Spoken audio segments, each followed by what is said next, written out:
ఓం శుక్లాంబరధరం విష్ణుం శశివర్ణం చతుర్భుజం ప్రసన్నవదనం ధ్యాయేత్ సర్వ విఘ్నోపశాంతయే అని స్వామివారికి నమస్కారం చేసుకుని మళ్ళీ మనము మన భగవద్గీతలో 4వ అధ్యాయంలో స్వామి మనకేం నేర్పిస్తున్నారో చూసుకుంటూ వెళ్దాము. ఆయన కర్మల గురించి చెప్పడం మొదలు పెట్టారు. ఈ జ్ఞాన కర్మ సన్యాస యోగము అన్న అధ్యాయాన్ని. ఇందులో ఆయన కర్మ గురించి చెప్పారు, అకర్మల గురించి చెప్పారు.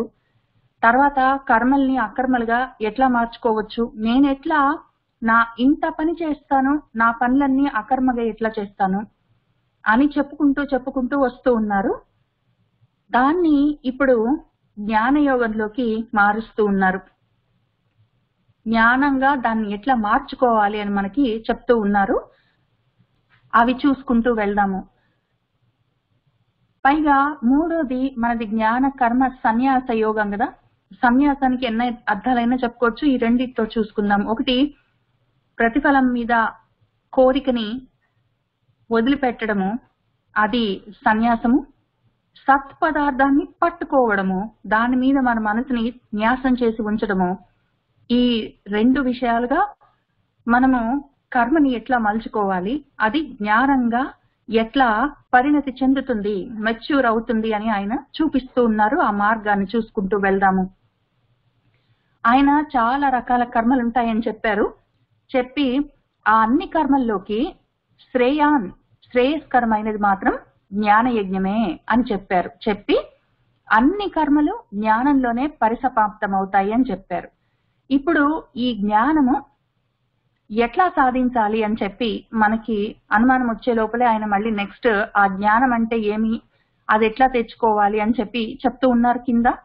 ఈ జ్ఞానము రెండు రకాలుగా ఉంటుంది. ఒకటి, బయట నుంచి వచ్చే జ్ఞానం. ఎవరైనా గురువు ఉన్నారు, లేదా ఏవైనా సరే తెలుసుకోగలిగిన శ్రద్ధ ఉంటే, తెలుసుకోవాలన్న జిజ్ఞాస ఉంటే, చెట్లు, పిట్టలు, నదులు, ఏవైనా సరే, మనుషులు, జంతువులు, పిల్లలు, పెద్దవాళ్ళు, స్నేహితులు అని అది ఇది అని లేదు. ప్రతిదీ ఆకాశం దగ్గర నుంచి మొదలుపెట్టి ప్రతిదీ మనకు ఒక విషయాన్ని నేర్పిస్తూనే ఉంటుంది.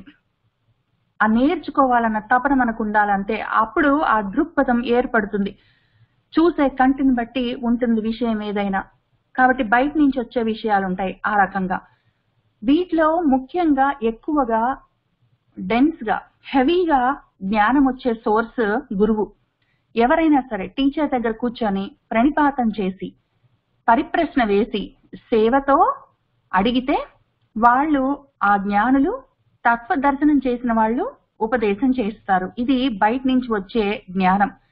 రెండో రకం జ్ఞానం ఏమి అంటే అది మనలోనే ఉంటుంది. ఆ జ్ఞానాన్ని ఎట్లా బయట పెట్టుకోవాలి అంటే, ఈ బయట నుంచి వచ్చే జ్ఞానం ఒకటి ఉన్నది కదా, గురువు గారు చెప్పేది, టీచర్లు చెప్పేది. ఈ జ్ఞానాన్ని మనం శ్రవణం చేసి వింటూ ఉంటాము. అది లోపలికి వెళ్తూ ఉంటుంది. ఈ వెళ్తూ ఉన్న విషయము అందులో ఇది చాలా రకాలుగా లోపలికి వెళ్తుంది. ఆ ఉపదేశం చేయడం కూడా మనకు ఏమన్నా నోట్స్ అవి రాసిచ్చి టెక్స్ట్ బుక్లు రాసిస్తే చదువుకోవచ్చు, అవి కళ్ళతో లోపలికి వెళ్తాయి. లేదా టీచర్ యాక్చువల్ గా ఎక్స్ప్లెయిన్ చేయొచ్చు, అది చెవుల ద్వారా లోపలికి వెళ్తుంది.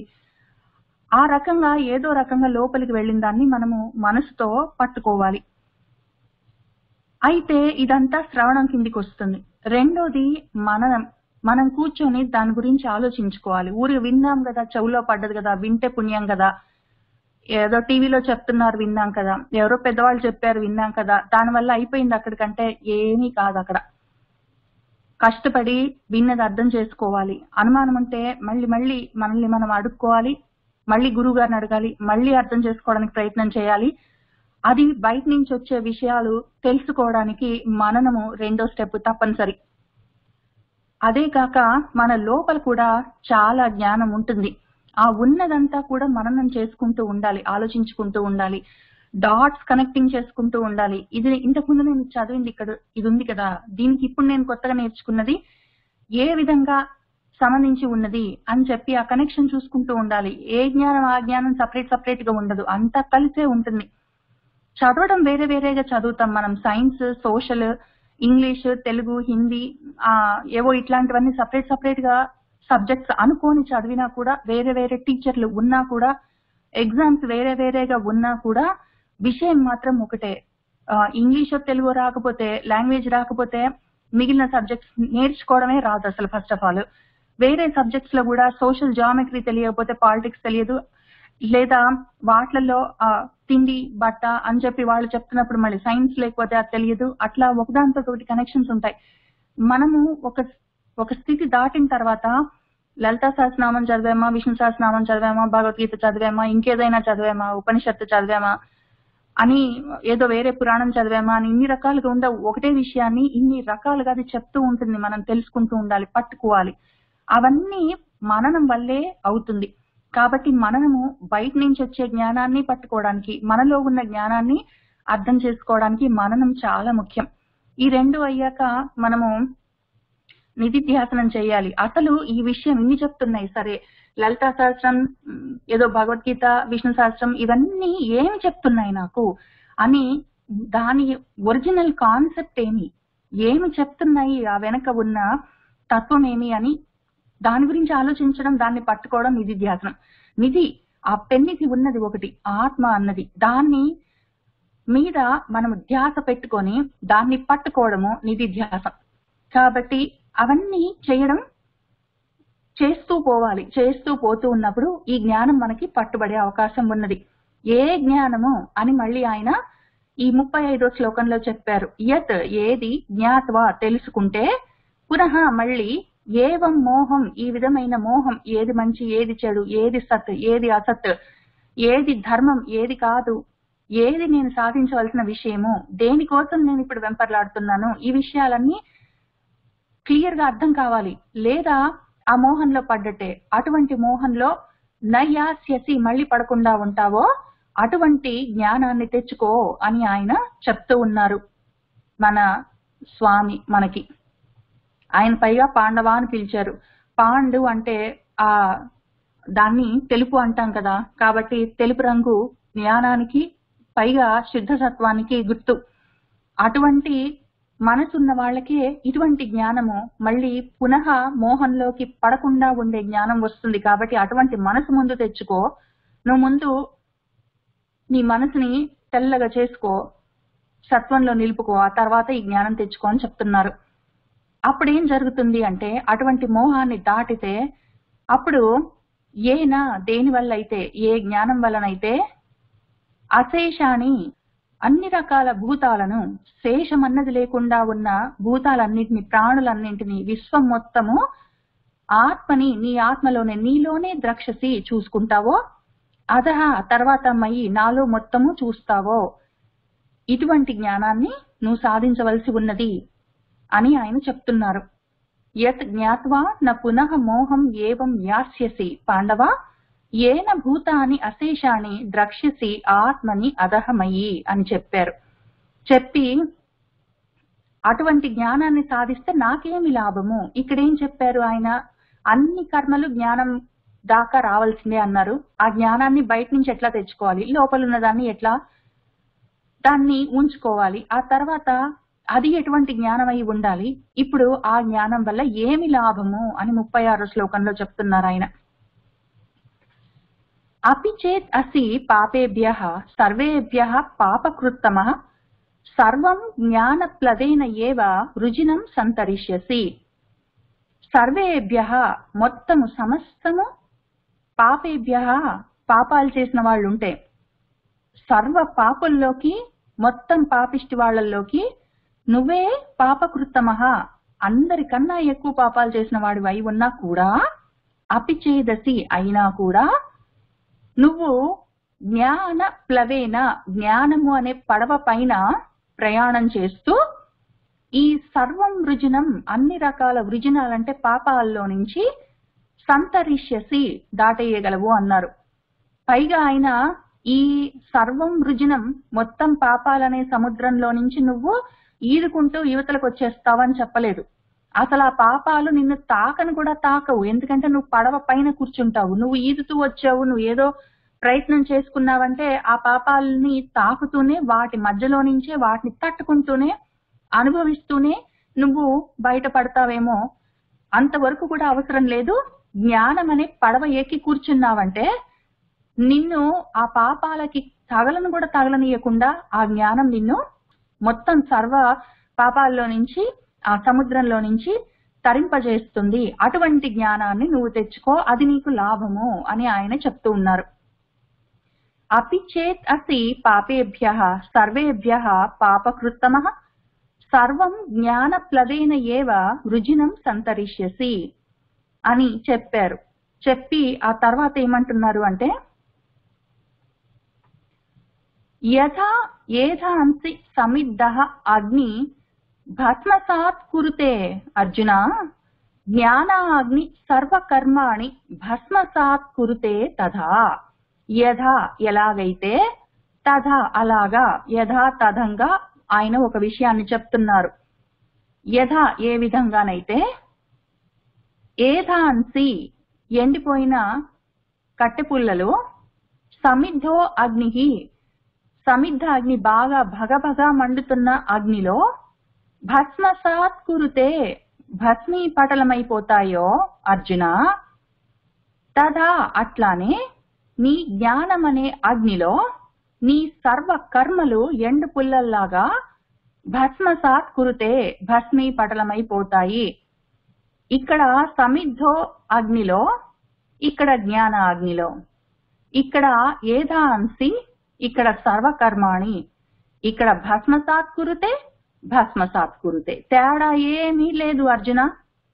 ఎండిపోయిన కట్టెపుల్లలు బాగా ప్రజ్వరిస్తున్న అగ్నిలో ఎట్లా భస్మమైపోతాయో అట్లా బాగా ప్రజ్వరిల్లుతున్న నీ జ్ఞానమనే అగ్నిలో నీ కర్మలన్నీ దగ్ధమైపోతాయి అని ఆయన చెప్తూ ఉన్నారు.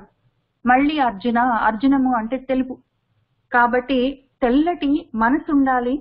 అటువంటి తెల్లటి జ్ఞానాన్ని, శుద్ధమైన జ్ఞానాన్ని ఆర్జించగలిగిన సత్వ ఉండాలి. అంతే కావాల్సింది ఇంకేమిలే. అటువంటి జ్ఞానాన్ని సాధిస్తే నీ కర్మలన్నీ భస్మమైపోతాయి. అప్పుడు నువ్వు చేసే పనులు అవి మళ్ళీ కర్మలు అవ్వడం, అవి నీకు తగులుకోవడం, నువ్వు మళ్ళీ జన్మలెత్తడం, మళ్ళీ కష్టాలు పడడం, ఇంకా ఇవన్నీ సైకిల్ ఉండదు అని చెప్తున్నారు. ఈ శ్లోకంలో ఇంకా చాలా ముఖ్యమైన అందమేమి అంటే, ఆయన ఏదైనా మన తండ్రి ఒక టాపిక్ మొదలు పెట్టారంటే ఒక కీ వర్డ్ ఉంటుంది. ఇక్కడ జ్ఞానాగ్ని అన్నారు. ఈ జ్ఞానాగ్నిలో నీ సర్వ కర్మలని భస్మం చేసుకో అని చెప్పాడు. ఇదే టాపిక్ ఆయన ఎక్కడ మొదలు పెట్టాడు, ఇక్కడ కంక్లూషన్ చేస్తున్నాడు కదా. ఈ జ్ఞానాగ్ని అన్న సేమ్ వర్డ్ మళ్ళీ ఆయన వాడతాడు. ఆయన అట్లా చేస్తాడు. ఎక్కువ మనల్ని కన్ఫ్యూజ్ చేయడు. ఆయన చెప్పేది ఎక్కడ టాపిక్ స్టార్ట్ చేస్తున్నాడు, ఎక్కడ ఒక చాప్టర్ స్టార్ట్ చేస్తున్నాడు, ఎక్కడ అది ఆపుతున్నాడు, ఆపబోతున్నాడు అని చెప్తూ ఉంటాడు. మనకు అది తెలియాలి. ఎందుకంటే మళ్ళీ నెక్స్ట్ చాప్టర్ లోకి వెళ్ళినప్పుడు పైకి కిందికి కన్ఫ్యూజ్ కాకూడదు. ఒక టాపిక్ లో ఉన్న ఒక చిన్న శ్లోకాన్ని, ఒక చిన్న మాటను పెట్టుకొని ఇంకా అదే పర్మనెంట్ ఫైనల్ అనుకోకూడదు. కాబట్టి ఈ విషయము ఇక్కడ మొదలైంది, ఇక్కడ ఎండ్ అవుతుంది అని ఆయన బుక్ ఎండింగ్స్ పెట్టినట్టు పెడతాడు. ఇక్కడ జ్ఞానాగ్ని అని పెట్టాడు. ఈ జ్ఞానాగ్ని ఎక్కడుంది అని పైన చూసుకుంటే మనకి కింద జ్ఞానాగ్నిలో సర్వకర్మల్ని నువ్వు భస్మం చేసుకో అన్నాడు కదా. అది ఇక్కడ మళ్ళీ జ్ఞానాగ్ని దగ్ధ కర్మాణం అని మొదలు పెట్టాడు.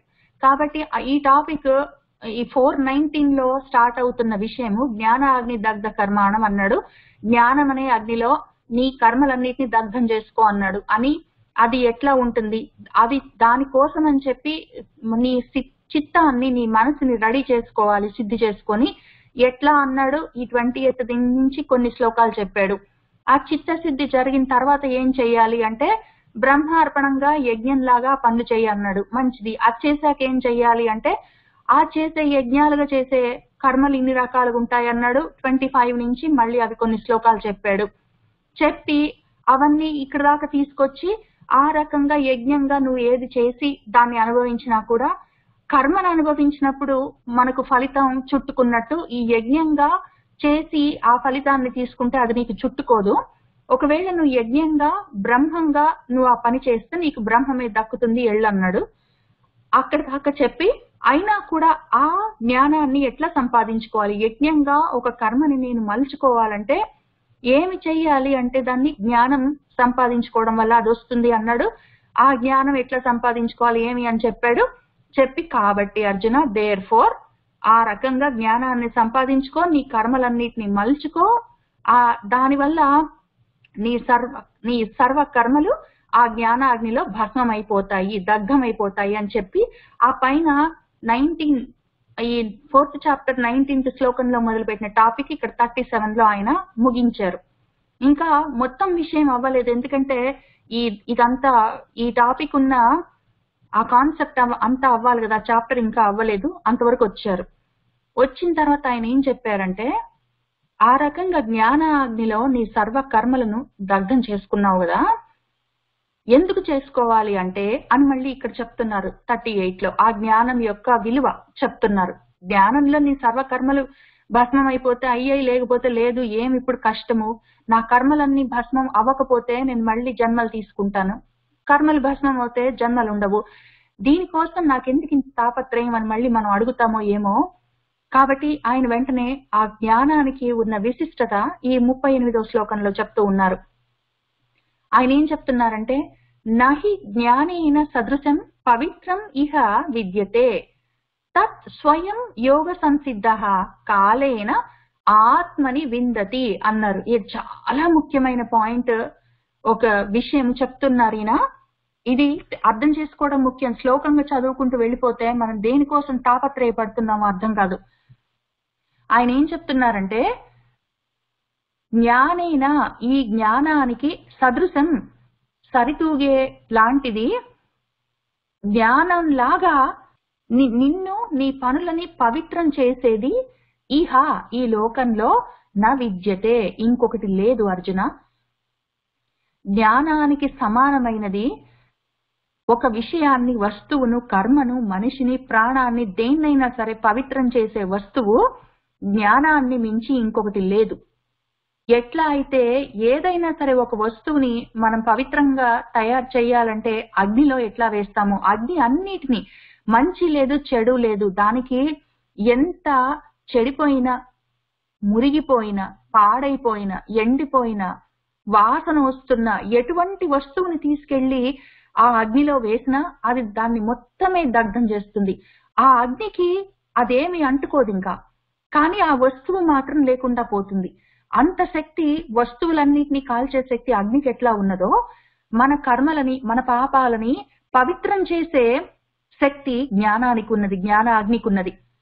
ఆయన అందుకే ఇక్కడ పైన సర్వ పాపాల్లోకి నువ్వు పాపిష్టాడు అయితే కూడా నీ పాపాలన్నీ ఈ జ్ఞానం వల్ల నువ్వు దాటేస్తావని చెప్పారు కదా. ఎట్లా అంటే, ఆ పాపాలు ఒకవేళ నా కల్మషాలైతే వాటిని నేను ఈ జ్ఞానం అనే అగ్నిలో దగ్ధం చేసుకోవచ్చు, అప్పుడు నేను పవిత్రమైపోతాను, నా కర్మలు లేకుండా పోతాయి, కర్మల వల్ల వచ్చే పాపాలు పుణ్యాలు పవిత్రమైపోతాయి, నేను పవిత్రమైపోతాను, నేను క్లెన్జింగ్ అవుతాను, శుద్ధం అవుతాను అని చెప్తున్నారు ఆయన. కాబట్టి జ్ఞానాన్ని మించింది, దానికి సదృశం, దాని వంటిది పవిత్రం చేసేది ఇంకొక వస్తువు ఈ లోకంలో ఇంకా లేదు అని చెప్పారు.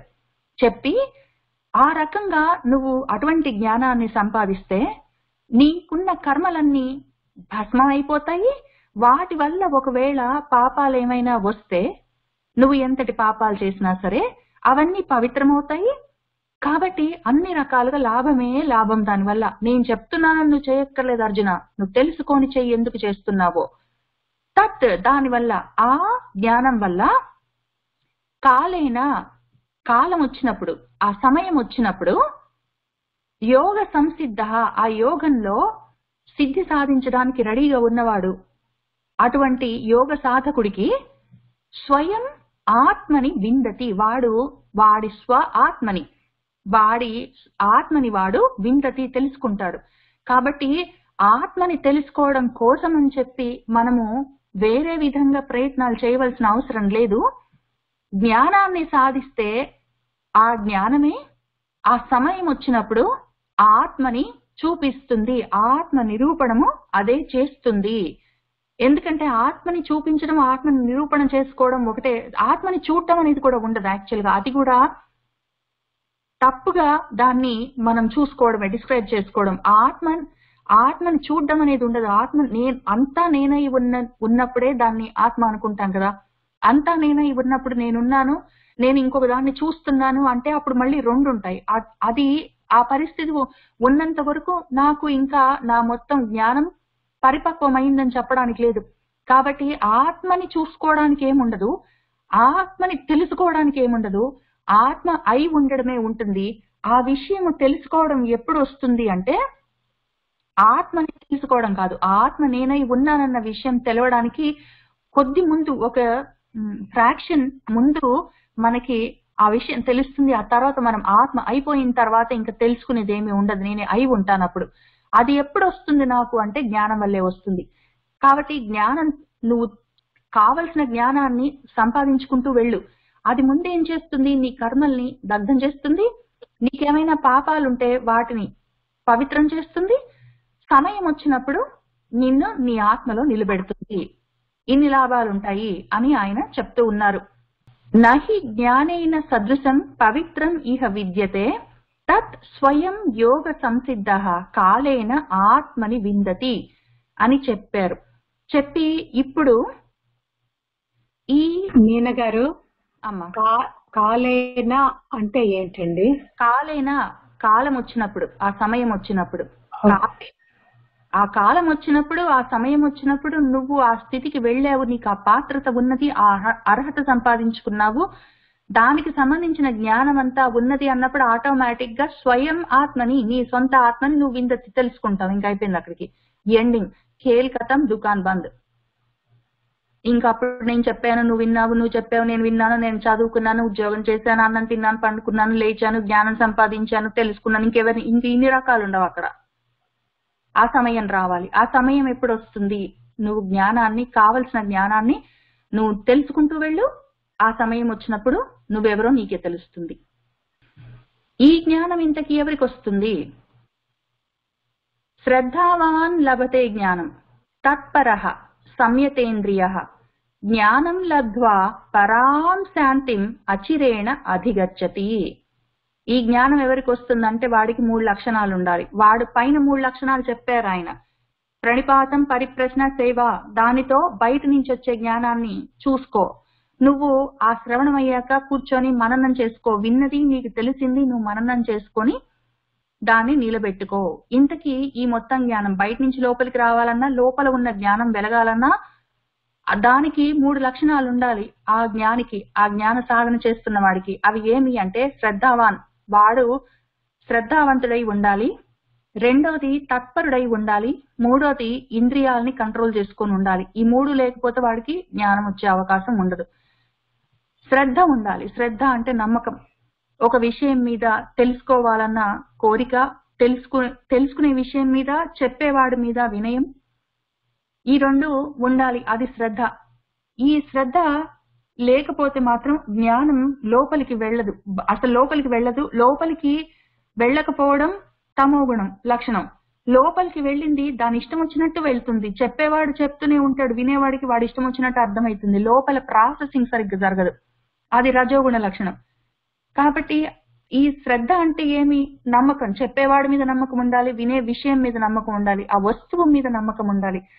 నువ్వు చెప్తావు కానీ నిజమేనంటావా అనుకుంటూ మొదలు పెట్టకూడదు, అపనమ్మకం ఉండకూడదు. తర్వాత ఈ శ్రద్ధకి ఇంకొక అర్థము ఆసక్తి. తెలుసుకోవాలన్న కుతూహలం ఉండాలి, ఉత్సాహం ఉండాలి. ఆ శ్రద్ధ లేకపోతే కష్టం. మూడోది వినయం ఉండాలి. తెలుసుకోవాల్సిన విషయం మీద వినయం ఉండాలి, ఆ వస్తువు పైన వినయం ఉండాలి.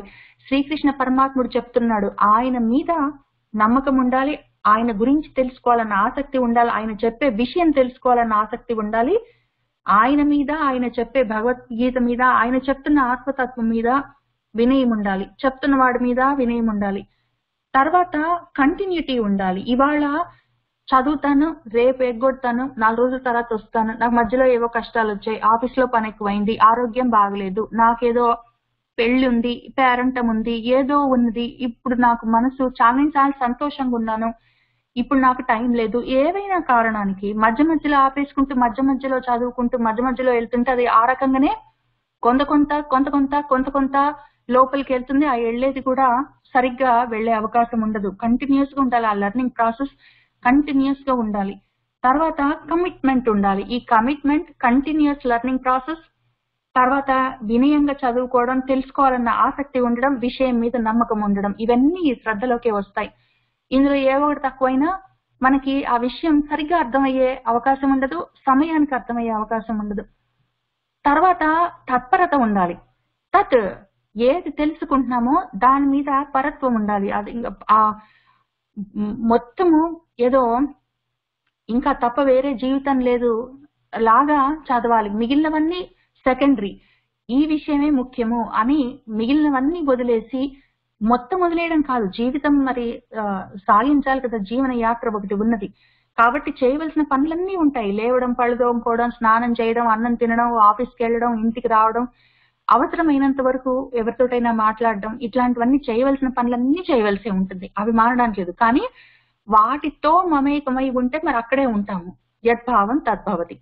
అట్లా కాకుండా ఇవన్నీ నేను చేయవలసిన పనులు, నేను ఈ శరీరంలో ఉన్నంత వరకు నా శరీరాన్ని అశ్రద్ధ చేయలేను, సంఘంలో ఉన్నంత వరకు సంఘాన్ని, నా చుట్టూ ఉన్న మనుషులని, నేను నా వాళ్ళని మొత్తం అశ్రద్ధ చేయలేను. కాబట్టి ఎంత అవసరమో అంత, గంటలు గంటలు ఫోన్ లో మాట్లాడానా, గంటలు గంటలు టీవీ చూసానా, ఏదో చేసిన పనే చేస్తూ ఉన్నానా, ఎంతవరకు, ఎంత దూరం వెళ్ళాలి, ఎక్కడ ఆగాలి తెలుసుకొని మిగిలిన సమయం అంతా తత్పరతతోటి. ఈ తత్పరత లేకపోతే ఆ తత్పదార్థం అర్థమయ్యే అవకాశం లేదు. ఆ తత్పదార్థం తెలియాలంటే ఈ తత్ పరము ఉండవలసిందే. తర్వాత సంయతేంద్రియ, ఈయన ఇదే విషయాన్ని 2వ చాప్టర్ నుంచి చెప్తూనే ఉన్నారు పాపం. ఆ ఇంద్రియాలని మనము వాటిని కంట్రోల్ చేయాలి, ప్రయత్నం చేసి వాటిని మనము వాటి మీద యతి సాధించాలి. కాబట్టి అది సంయతేంద్రియం. ఈ ఇంద్రియాలపైన కంట్రోల్, ఆ తత్పదార్థం మీద కావాలి అన్న తపన, శ్రద్ధ, ఈ 3 ఎవరికి ఉంటాయో వాడు జ్ఞానాన్ని లభదే సాధిస్తాడు. వాడికి జ్ఞానం లభిస్తుంది. ఈ జ్ఞానం లభిస్తే నాకేమి లాభము? చూడు మరి, జ్ఞానం లబ్ధ్వా, నీకు అటువంటి జ్ఞానం లభించిందా, నీకు పరాం శాంతిం, పరమమైన శాంతి, ప్రశాంతము. తర్వాత శాంతం అంటే సుఖం, పరమమైన సుఖము. సుఖం అంటే శ్రేయస్సు, శ్రేయస్సు అంటే నిశ్రేయసము, ఆ పరమపదము మోక్షము లభిస్తాయి. కాబట్టి ఇహంలో ఉన్నంత వరకు మనశ్శాంతి, పరంలో ఆ పరమపదము మోక్షము లభిస్తాయి. ఆ పరబ్రహ్మాన్ని సాధిస్తావు. ఇహంలో ఉన్నంత వరకు మనశ్శాంతి, పరంలో పరబ్రహ్మతత్వం, 2 అచిరేణ, చాలా తొందరలోనే అధిగచ్చతి, నువ్వు సాధిస్తావు. కాబట్టి నువ్వు కావలసిన జ్ఞానాన్ని సంపాదించుకుంటే అది నీ కర్మలని దగ్ధం చేసి, నిన్ను పవిత్రుణ్ణి చేసి, సమయం వచ్చినప్పుడు కాలేనా నీకు ఆత్మ సాక్షాత్కారం చేయించి అది పరమ శాంతిని ఇస్తుంది. అచిరేణ నువ్వు అటువంటి స్థితిని చేరుకుంటావు. ఇవి జ్ఞానాన్ని సాధించడం వల్ల నీకు వచ్చే లాభాలు అని ఆయన చెప్తూ ఉన్నారు. శ్రద్ధావాన్ లభతే జ్ఞానం తత్పరః సంయతేంద్రియః జ్ఞానం లబ్ధ్వా పరాం శాంతిం అచిరేణ అధిగచ్చతి అని చెప్పి, ఎందుకైనా మంచిది. మరి ఎవరికి ఆ జ్ఞానం రాదు అని కూడా చెప్తారు ఆయన. ఒక్కొక్కసారి టాపిక్ చాలా ముఖ్యమైంది, ఆ విషయం, ఆ కాన్సెప్ట్ తప్పనిసరిగా అర్థం కావాలి అన్నప్పుడు ఆయన 2 విధాలుగా చెప్తారు. ఫార్ చెప్తారు, అగెయిన్స్ట్ గా చెప్తారు, 2 చెప్తారు. ఎందుకంటే ఏదో మనము కోర్టులో ఉన్నప్పుడు కూడా అంతా నిజమే చెప్తాను అంటే, సరే వాడు అంతా నిజం చెప్తాను అన్నాడు అని మనం నమ్మడానికి లేదు. ఎందుకంటే వాడు అంతా నిజం చెప్పి కొంచెం అబద్ధం కూడా చెప్పొచ్చు. ఏమిరా నువ్వు అబద్ధం ఎందుకు చెప్పావంటే, నేను అంతా నిజం చెప్తానన్నాను కాబట్టి అంతా నిజం చెప్పాను, కొంచెం అబద్ధం చెప్తానని నేనేం ఒప్పుకోలేదే అని వాడు ఎదురు తిరిగే అవకాశం ఉంది. కాబట్టి అంతా నిజమే చెప్తాను అన్నాక మళ్ళీ అబద్ధం చెప్పను అని కూడా అనిపిస్తాం మనం వాడితోటి ఆ ప్రమాణం చేసే సమయంలో. కాబట్టి ఆయన ఎవరికి ఇటువంటి జ్ఞానం వస్తుంది అని చెప్పి ఎవరికి రాదు అని కూడా చెప్తాడు. ఆ చెప్పేటప్పుడు ఎవరికి ఆ జ్ఞానం రాదు అని చెప్తున్నారు అంటే, అజ్ఞః చ అశ్రద్ధధానః చ సంశయాత్మా వినశ్యతి నా అయం లోకః అస్తి న పరః న సుఖం సంశయాత్మనః. అజ్ఞః, జ్ఞానం లేనివాడు అజ్ఞుడు. ఏ జ్ఞానం లేదు అంటే ఆ పరబ్రహ్మ పదార్థం గురించి ఆలోచించాలి, దాని గురించి తెలుసుకోవాలి అన్న శ్రద్ధ లేదు వాడికి, కాబట్టి ఆ జ్ఞానం లేదు. ఆ శ్రద్ధ లేదు కాబట్టి వాడు అశ్రద్ధధానుడు, వాడు పైగా సంశయాత్మ. ఎవరెంత చెప్పినా అనుమానాలు. ఇవి 3 లెవెల్ అనుమానాలు ఉంటాయి, ఒక్క లెవెల్ కాదు. ఫస్ట్ లెవెల్ అనుమానాలు చాలా సింపుల్. ఎవరైనా చెప్తే వింటే ఓహో అవునా అండి తెలిసింది థ్యాంక్ యూ అన్నప్పుడు ఫస్ట్ లెవెల్ అనుమానాలు చిన్నవి చితకవి పోతాయి. తర్వాత కొన్ని మొండి అనుమానాలు ఉంటాయి, ఎంత చెప్పినా ఒక్కొక్కసారి నమ్మాలనిపించదు. వాటిని మననం చేసుకుంటూ మళ్ళీ మళ్ళీ ఆలోచించుకుంటూ మళ్ళీ మళ్ళీ పరిప్రశ్న చేసుకుంటూ మళ్ళీ మళ్ళీ సేవ చేసుకుంటూ ప్రయత్నం చేస్తే చేయగా ఆ రెండో లెవెల్ కొంచెం కష్టంగా మనసుని పట్టుకొని ఉన్న మొండి అనుమానాలు సంశయాలు జారిపోయే అవకాశం ఉన్నది. ఇవి కాక 3వ రకం అనుమానాలు ఉంటాయి, అసంభావనలు. అవి ఎట్లా ఉంటాయంటే విపరీత భావనలు అన్నమాట. అవి ఈ మన వాసనలు ఎంత బలంగా ఉంటాయంటే మనం తెచ్చుకున్న అభిప్రాయాలు, మనలో గూడు కట్టుకొని ఉన్న అజంప్షన్స్ అవి ఎంత బలంగా ఉంటాయంటే ఎవరెంత చెప్పినా అది దానికి అర్థం కాదు, ఆ మనసు వినదు. పైగా దాని ఇష్టం వచ్చినట్టు దాన్ని రెటమతం అంటాము, అది మూర్ఖంగా వాదిస్తుంటుంది కానీ చెప్పిన విషయాన్ని తెలుసుకోదు. అటువంటి అనుమానాలు రకరకాలుగా మనసు దేనికి ఒప్పుకోక ఎవరెంత చెప్పినా రుజువులు చూపించినా భగవంతుడే వచ్చి నిలబడి అక్కడ ప్రమాణం చేసినా కూడా అది ఒప్పుకోదనమాట. అటువంటి సంశయాత్మ ఎవరికైనా ఉంటే వాడు వినశ్యతి నాశనం అయిపోతాడు. నాశనం ఎందుకైపోతాడంటే జారిపోతాడు. వాడికి జ్ఞానం రాదు, వచ్చిన జ్ఞానం నిలబడదు, నిలబడ్డ జ్ఞానం వాణ్ణి మంచి వైపుకి నడిపించదు. కాబట్టి అజ్ఞః జ్ఞానం లేనివాడు, అశ్రద్ధధాన శ్రద్ధ లేనివాడు, సంశయాత్మ అనుమానాలే వాడిని పీక్కొని తింటుంటాయి, వాడు పాడైపోతాడు. వాడికి నా అయం లోకః అస్తి, అయం ఈ లోకః లోకము నా అస్తి వాడికి ఉండదు, ఈ లోకము ఉండదు వాడికి, నా పరహ పరలోకము ఉండదు వాడికి, ఈహము లేదు పరము లేదు, ఈహము లేదు పరము లేదు వాడికి, సుఖము లేదు. ఇహలోకంలో వాడు తింటూనే ఉంటాడు, ఏడుస్తూనే ఉంటాడు, ఏదో అశాంతి, ఏదో బాధ, దేనికోసమో అసంతృప్తి, ఎప్పుడు అదే పనిలో ఉంటాడు. పరలోకం అయితే వాడికి ఆ పరలోక సుఖం అసలు వాడికి వచ్చే అవకాశమే లేదు, అటువంటి సంశయాత్ముడికి అని ఆయన చెప్తూ ఉన్నారు. అజ్ఞః అశ్రద్ధధానః చ సంశయాత్మ వినశ్యతి, నా అయం లోకః అస్తి న పరః న సుఖం సంశయాత్మనః అని చెప్పారు. చెప్పి ఆయన ఏమంటున్నారంటే యోగ సన్యస్త కర్మాణం జ్ఞాన సంచిన్న సంశయం ఆత్మవంతం న కర్మాణి నిబధ్నంతి ధనంజయ అని చెప్పారు. ఆయన ఏమంటున్నారంటే యోగ సన్యస్త కర్మాణం, నీ కర్మలన్నీ ఈ యోగంలో నేను చెప్పిన యోగ మార్గంలో సన్యస్త వదిలించుకో. అప్పుడు ఏమవుతుంది అంటే నీ సంశయాలు అనుమానాలన్నీ, నేను ఎక్కడి నుంచి వచ్చాను, నేను ఎక్కడికి వెళ్ళాలి, నేను అసలు ఎందుకు పుట్టి ఉన్నాను, నాకు కష్టాలు అంటే ఏమి, నేను ఇవన్నీ ఎందుకు అనుభవిస్తున్నాను, ఏమి అవసరము, అసలు నేనెవరు అన్న పెద్ద పెద్ద సంశయాలు, వీటన్నిటిని పక్కన పెడితే అసలు నిజంగా దేవుడు ఉన్నాడా అటువంటి సంశయాలు, లేకపోతే ఇంకా వాటికన్నా చిన్న సంశయాలు ఉంటాయి. రేపటికి ఎట్లా దేవుడా, నేను ఇంటర్వ్యూకి వెళ్ళాను, నేను ఏదో ఇంటర్వ్యూలో నెగ్గుతానా లేదా, నాకు ఈ ఉద్యోగం వస్తుందా లేదా, నేను ఎగ్జామ్ రాశాను పాస్ అవుతానా లేదా, అట్లాంటివి రకరకాల సంశయాలు ఉంటాయి. ఇవన్నీ ఏ రకమైన ఏ లెవెల్లో ఉన్న సంశయాలైనా సరే అవన్నీ జ్ఞానం వల్ల చిన్నం అయిపోతాయి, చిన్న భిన్నం అయిపోతాయి, మొత్తము నరికివేయబడతాయి.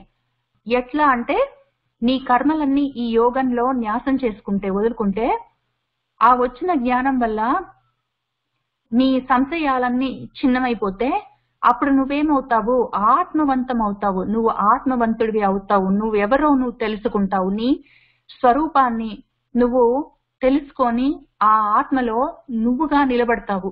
అప్పుడేం జరుగుతుంది అంటే కర్మాని, నువ్వు చేసే కర్మలు ఒకవేళ రమణ మహర్షి లాగా నువ్వు పనులు చేయవలసి వచ్చినా, నువ్వు పని చేస్తున్నట్టు మిగిలిన వాళ్ళకి కనిపించినా, నువ్వు చేసే పనులేవి నిన్ను నా నిబధ్నంతి, నిన్ను కట్టివేయవు. ధనంజయ అని పిలిచారు ఆయన. ధనంజయుడు అంటే మళ్ళీ అగ్నిదేవుడికి ఇంకొక పేరిది. కాబట్టి నువ్వు జ్ఞానం అనే అగ్నిని సంపాదించు, ఆ జ్ఞానం అనే అగ్ని నీ కర్మల్ని దగ్ధం చేస్తుందని ఇంతకు ముందు చెప్పారు 2 శ్లోకాల కింద. ఇక్కడ నువ్వు ఆ జ్ఞానాన్ని సంపాదిస్తే అది అగ్ని అయి నీ కర్మల్ని దగ్ధం చేయడం అనే దాని నుంచి ఆయన ఇంకా ముందుకు వెళ్ళి ఇప్పుడు నువ్వే ఆ అగ్నివి అవ్వు అని చెప్తున్నారు. ధనంజయం అవ్వు, నువ్వే ఆ అగ్ని అవ్వు, నువ్వే ఆ జ్ఞానం అవ్వు. జ్ఞానాన్ని సంపాదిస్తున్నాను, జ్ఞానార్జన చేస్తున్నాను, జ్ఞాన యోగంలో ఉన్నాను, ఎన్నాళ్ళు ఉంటావు? నువ్వే ఆ జ్ఞానమై నిలబడు. ఆ జ్ఞాన అగ్నివి నువ్వే అవుతే అప్పుడు నీ ఆత్మలో నేను నిలబడి ఉంటే అప్పుడు నువ్వు చేసే కర్మలు నిన్ను అంటుకోవు. ధనంజయ, అంత దూరం నువ్వు నీ ప్రయాణం చేయవలసిందే అని ఆయన చెప్తూ ఉన్నారు. యోగ సన్యస్త కర్మాణం జ్ఞాన సంచిన్న సంశయం ఆత్మవంతం న కర్మాణి నిబధ్నంతి ధనంజయ అన్నారు. ఇక్కడ కర్మలు నిన్ను తగులుకోవు అన్న టాపిక్ ఆయన పైన మొదలు పెట్టారు. కర్మలన్నిటినీ తగులుకోకుండా ఎట్లా చెయ్యొచ్చు అని ఆయన పైన మొదలు పెట్టిన టాపిక్ ఇక్కడ 41 లో ఆయన ముగిస్తూ ఉన్నారు. ఆయన ఎక్కడో చెప్పారు ఇందాక జ్ఞానాగ్ని దగ్గర 19 అనుకుంటే 19 కన్నా ఇంకా ముందు ఉంటుంది ఈ టాపిక్ ఆయన మొదలు పెట్టింది. ఆయన ఎక్కడ చెప్పారంటే ఈ ధర్మ సంస్థాపన చేయడం అవన్నీ దాటిన తర్వాత. ధనంజయ అంటే అర్జునుడి పేరు కదా? అవునమ్మా, అర్జునుడే. అర్జునుడిని కూడా ధనంజయం అంటాము, కానీ అగ్ని ధనంజయుడు. ఇక్కడ ఈయన 2 రకాలుగా ధనంజయ అని వాడారు. ఒకటి మనకు స్టోరీ పరంగా అర్జునుడిని ధనంజయ అని పిలుస్తారు, కానీ మనకి చెప్తూ ఉన్నప్పుడు నువ్వే ఆ జ్ఞానాగ్నివై నిలబడు, ఆత్మవంతుడివి అవ్వు, అప్పుడు నీ జ్ఞానమే నువ్వే జ్ఞానమై ఉన్నప్పుడు ఆ నువ్వనే అగ్నిలో నీ కర్మలన్నీ దగ్ధమైతాయి ఇంకెళ్ళని ఆయన చెప్తూ ఉన్నారు. ఇప్పుడు అక్కడ కర్మలన్నీ దగ్ధం అవడం గురించి చెప్తూ ఉన్నారు కదా, అది ఇక్కడ మొదలైంది ఆయన చెప్తూ ఉన్న విషయము.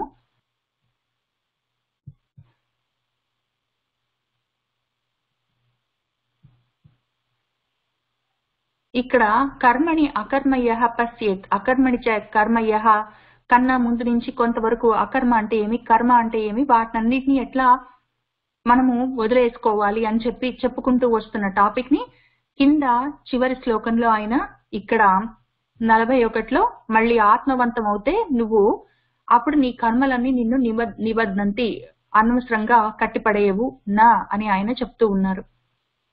ఇంకా ఇంతవరకు చెప్పి ఆయన చెప్పదలుచుకున్న ఈ టాపిక్ ని ఇక్కడికి కొంతవరకు ఆయన కంక్లూడ్ చేసుకుంటూ ఈ చివరన మనకు ధైర్యం చెప్పి వెన్ను తట్టి లేపుతున్నారు. తస్మాత్, కాబట్టి అజ్ఞాన సంభూతం హృత్స్థం జ్ఞానాసిన ఆత్మనః చిత్వా ఏనం సంశయం యోగం ఆతిష్ఠ ఉత్తిష్ఠ భారత అని చెప్పారు. తస్మాత్, కాబట్టి ఆయన యూజువల్ గా తస్మాత్ అంటే దేర్ఫోర్, ఇంకా ఫైనల్ గా నేను చెప్పేది ఏంటంటే అని ఆయన యూజువల్ గా తస్మాత్ తోటి ఆ టాపిక్ ని ఎండింగ్ చేస్తారు. మీరు ఇవన్నీ చూస్తూ ఉంటే మీకే చాలా ఉత్సాహం వస్తుంది. ఆయన ఏదో రకంగా చెప్పుకుంటూ వెళ్ళిపోరు శ్లోకాలు. ఆ చెప్పే శ్లోకాలు కూడా ఒక స్టార్ట్ పాయింట్ ఉంటుంది, ఒక ఎండ్ పాయింట్ ఉంటుంది, దానికి ఒక ఎండ్ సెంటెన్స్ ఉంటుంది. Therefore what I'm saying is finally what my thought is అని ఒకటి చెప్తారు. ఆ లైన్ చెప్పిన తర్వాతే అక్కడ ఆ టాపిక్ ని కంక్లూడ్ చేస్తారు ఆయన. యూజువల్ గా అది తస్మాత్ అని ఉంటుంది. కాబట్టి నేను ఇంతవరకు చెప్పింది విన్నావు కదా, కాబట్టి నేనేం చెప్పానంటే అని అక్కడికి ఆయన ముగిస్తూ ఉంటారు. ఈ కీవర్డ్స్ అన్ని చూసుకుంటే చాలా సంతోషం అనిపిస్తుంది. ఆయన ఎంత గొప్పగా, ఆయన నిజంగా జగద్గురువు. గురువు కాబట్టి ఆయన గురువు చెప్పినట్టే చెప్తారు. ఏదో ఒక శ్లోకం వెనకాల చెప్పుకుంటూ పోరు. కాబట్టి అది తెలిస్తే చాలా బాగుంటుంది. ఇంకొక విషయం ఏంటంటే ఆయన ఇంత టైట్ గా చెప్తారు కాబట్టి ఒక స్టార్ట్ పాయింట్ ఉంటుంది, ఒక ఎండ్ పాయింట్ ఉంటుంది, మధ్యలో ఒకటి ఉంటుంది, ఒక టాపిక్ ఉంటుంది. ఆ టాపిక్ స్టార్ట్ చేసేందుకు ఆయన ఏ పదం వాడారో ఆ టాపిక్ ఎండింగ్ దగ్గర ఆ పదం వాడతారు, తస్మాత్, కాబట్టి ఇది నా ఉద్దేశం అని చెప్పి దాన్ని ముగిస్తారు. ఇవన్నీ ఉండడం వల్ల మధ్యలో శ్లోకాలు ఇరికించడం తీసేయడం కష్టమవుతుంది. ఎందుకంటే ఆయన ఒక పద్ధతి ప్రకారం 1, 2, 3, 4 అని చెప్తూ ఉంటారు. కాబట్టి మధ్యలో రకరకాలుగా ఇరికించడం, ప్రాక్షిప్తాలు చేయడం, 2 పీకేయడం, ఇట్లాంటివన్నీ అట్లా చేస్తే ఆయన చెప్పిన విషయం ఫ్లో ఉండదు. కాబట్టి వెంటనే తెలుస్తుంది ఎవరో ఇరికించారు మన వాళ్ళని. అంత టైట్ గా ఉంటుంది. ఎందుకంటే ఆయన దాన్ని ఇంత జాగ్రత్తగా పగడ్బందీగా రాశారు. ఆయన ఇంతకేమంటున్నారంటే తస్మాత్, కాబట్టి అజ్ఞాన సంభూతం, ఈ అజ్ఞానంలో పుట్టిన, హృత్స్థం నీ మనసులో ఉన్న ఈ సంశయం అనుమానాలన్నింటినీ, జ్ఞాన అసిన, జ్ఞానమనే అసి అంటే కత్తితో నువ్వు ఆత్మనః నువ్వే చిత్వా ఛేదించుకో. ఏనం ఈ సంశయాలను నీ మనసులో నువ్వే ఆలోచించుకో, కూర్చో, ఈ జ్ఞానాన్ని సంపాదించుకో. అజ్ఞానంలో ఎన్నో అనుకుంటావు నువ్వు, అవన్నీ నీ మనసులో బోలెడు అనుమానాలు ఉంటాయి, వాటన్నిటిని జ్ఞానం అనే కత్తితో ఛేదించు. నేను చెప్పిన యోగంలో నువ్వు ఆతిష్ట, నువ్వు ఆచరించడం మొదలుపెట్టు. ఈ యోగాన్ని నువ్వు ఉంచుకో. ఉత్తిష్ట భారత, లే భారత, లే, కళ్ళు తుడుచుకో, లేచి నేను చెప్పిన యోగ మార్గంలో నువ్వు ప్రయాణించడం మొదలుపెట్టు. నేను చెప్పిన యోగ మార్గాన్ని నువ్వు అనుసరించు, ఆచరించు అని ఆయన చెప్తూ ఉన్నారు. తస్మాత్ అజ్ఞాన సంభూతం హృత్స్థం జ్ఞానాసిన ఆత్మనః చిత్వా ఏనం సంశయం యోగం ఆతిష్ట ఉత్తిష్ట భారత అని ఆయన చెప్తూ ఉన్నారు. ఇందులో మనకి కొన్ని విషయాలు చాలా ముఖ్యం, మనం తెలుసుకోవాల్సినవి, ఆలోచించుకోవాల్సినవి. మననం చేసుకో, మనసులో పెట్టుకో, నువ్వు ఊంచుకో, అందులో నిలబడి ఉండు అని ఇవన్నీ చెప్తారు. ఇది తెలుసుకోవడానికి ఇందులో కొన్ని ముఖ్యమైన విషయాలు ఉన్నాయి. ఒకటి, ఆ జ్ఞానం అంటే ఏంటి, దాన్ని ఎట్లా తెచ్చుకుంటాను. అర్థమైంది, గురువు గారి దగ్గర కూర్చొని ఉపదేశం చేసుకోవాలి, మనసులో కూర్చొని మననం చేసుకోవాలి, నా స్వాధ్యాయం నేను చేసుకోవాలి, దాన్ని అర్థం చేసుకోవాలి, ఏదో విధంగా మనసులో ఉంచుకోవాలి, మంచిది. ఆ జ్ఞానం ఏమి, అది ఎట్లా వస్తుంది. రెండోది, కర్మలంటే ఏంటి. ఇక్కడ మళ్ళీ ఆయన చాలా కర్మలు అన్నాడు, సర్వకర్మలు అన్నాడు. సర్వకర్మలంటే ఎన్ని రకాల కర్మలు? ఒక లెక్క చూస్తే మనకి ఇంతకు ముందు నుంచి మనం తెచ్చుకున్న బోలెడు కర్మలు ఉన్నాయి. అవి సంచితాలు, మనము సంచుల్లో బోలెడు తెచ్చుకున్నాము. తర్వాత ఇప్పుడున్నవి ప్రారబ్ధ కర్మలు ఉన్నాయి. తర్వాత ముందు ఇప్పుడు మనం ప్రతిరోజు మనం ప్రతి నిమిషము కలెక్షన్ చేసుకుంటూ పోతున్నాము, అక్యుములేట్ చేసుకుంటూ. అవి ఆగామి కర్మలు ఉన్నాయి. ఈ మొత్తం అన్ని కర్మలు అన్నాడు ఆయన, సర్వకర్మలు అన్నాడు ఆయన. ఇప్పుడున్నవి తర్వాత వచ్చేవి ఇవి నువ్వు కట్ చేసుకోవచ్చు. పాత కర్మల సంగతి తర్వాత చూద్దాం, రేపొద్దున ఆఫీస్కి రా, దాని గురించి ఆలోచిద్దామని ఆయన ఏం చెప్పట్లేదు. సర్వకర్మలు అన్నాడు. భూత భవిష్యత్ వర్తమాన కాలాల్లో నువ్వు ఎన్ని జన్మల్లో అక్యుములేట్ చేసుకున్నా సరే అన్ని కర్మలు నీ జ్ఞానం అనే అగ్నిలో భస్మసాత్ కురుతే అన్నాడు. ఇది కాక ఆయన ఇంకొక రకం కర్మలు ఏం చెప్తున్నారంటే, ఈ కర్మలు మంచి కర్మలు ఉండొచ్చు, చెడు కర్మలు ఉండొచ్చు. చెడు మంచి అంటే ఏమి అంటే, మంచి అంటే నాకు మంచి చేసేవి, నా చుట్టూ ఉన్న వాళ్ళకి మంచి చేసేవి. చెడు ఏమి అంటే నాకు గాని నా చుట్టూ ఉన్న వాళ్ళకి గాని హాని కలిగించేవి చెడు. ఏదో ఒక పని చేసుకుంటున్నాను, అంత మాత్రం చేత అది చెడు గాని మంచి గాని అయ్యే అవకాశం లేదు.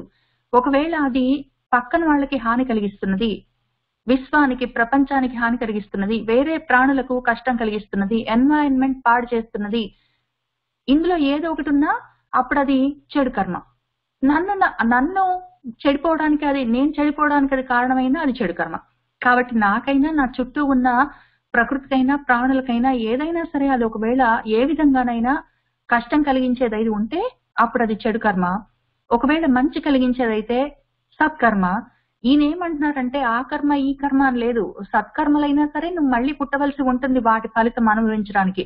కాబట్టి సత్కర్మలు దుష్కర్మలు ఏం లేవు అర్జున, సర్వకర్మలు నీ జ్ఞానం అనే అగ్నిలో భస్మం అయిపోతాయి అని చెప్తున్నారు. కాబట్టి మంచి ఉంచుకుంటాను, నాకు ఇష్టమే, అవి పర్వాలేదు, చెడు నాకొద్దు, ఇట్లాంటివన్నీ లేవు. నీకు జ్ఞానం కలిగితే మంచి లేదు చెడు లేదు, అంతా ఒకటే.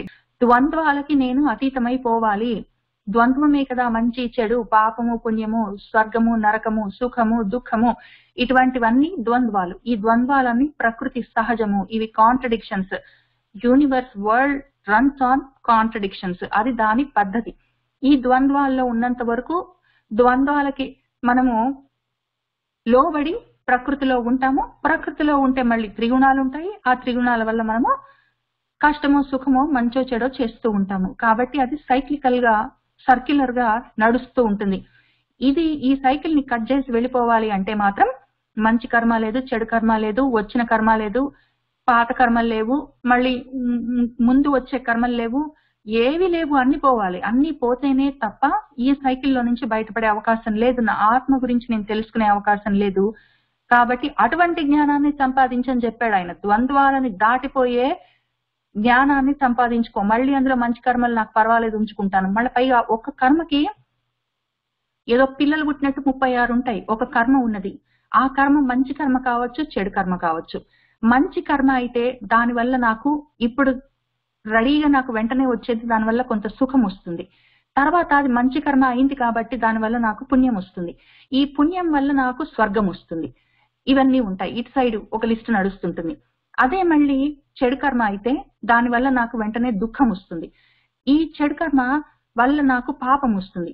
దీనివల్ల నాకు నరకం వస్తుంది. కాబట్టి ఒక కర్మ చేయడం వల్ల అక్కడికి అయిపోలేదు. మళ్ళీ పైగా ఒక కర్మ చేయడం వల్ల నాకు అప్పటికప్పుడు సుఖం రావచ్చు, కానీ పక్కన వాడికి దుఃఖం కలగవచ్చు. దానివల్ల పాపం, పాపం వల్ల మళ్ళీ నాకు ఏదో నరకం. అట్లాంటివి ఒక కర్మ చేస్తే ఆ ఒక్క విషయానికి దాన్ని అనుభవించాను అయిపోయిందని ఉండదు.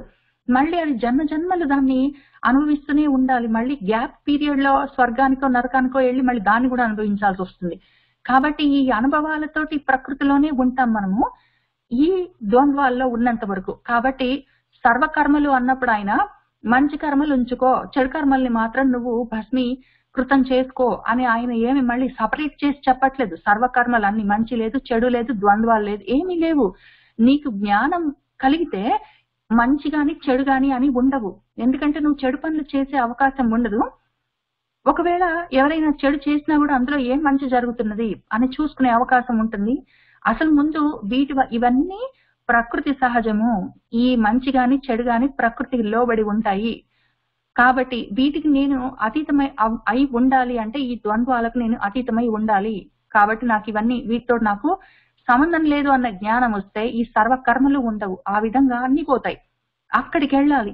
ఆ సర్వకర్మలు ఆ లెవెల్ నుంచి ఆలోచించాలి. మళ్ళీ ఒకటి మంచిగా ఉంది నాకు కావాలి, మంచి లేదు నాకు వద్దు, నాకు ఇష్టమో నాకు కష్టమో అని. ఇప్పుడు మళ్ళీ ఈ ఆగామి ప్రారంధము ఏదో సంచితము అనుకున్నప్పుడు మళ్ళీ సర్వకర్మలు నాకు ఇది ఇష్టము, నాకు ఇది ఇష్టం లేదు అని ఉంటాయి. నాకు ఇది ఇష్టము రాగం, నాకు ఇది ఇష్టం లేదు ద్వేషం. కాబట్టి ఈ రాగము ఈ ద్వేషమే ఈ సెట్ మళ్ళీ మనకు సంచిత కర్మల్లాగా మన వెంటబడి వస్తుంది. ఈ ప్రారంధం ఏదో అనుభవిస్తూ ఉంటాము. మళ్ళీ ఆగామి కర్మలుగా నాకు ఇది ఇష్టము, నాకు పలాని కూర చాలా ఇష్టము, నాకు నా కూతురు చాలా ఇష్టము, నాకు పలాని ప్రదేశానికి వెళ్ళడం చాలా ఇష్టము, నాకు వాడి మొహం అంటే అసహ్యము, నాకు వీడంటే అస్సలు పడడు, నాకు ఆ సినిమా అంటే ఇంకా ఎంత ద్వేషం వస్తుందో.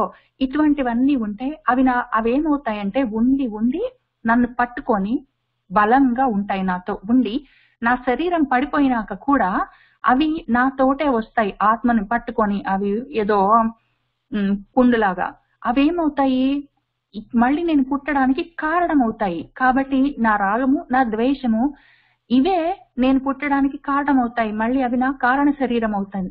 ఆ కారణ శరీరం ఉంటే మళ్ళీ దానికి ఒక సూక్ష్మ శరీరం, దానికి ఒక స్థూల శరీరం, కాబట్టి మళ్ళీ ఒక బాడీ, మళ్ళీ ఒక జన్మ, అవన్నీ ఉంటాయి.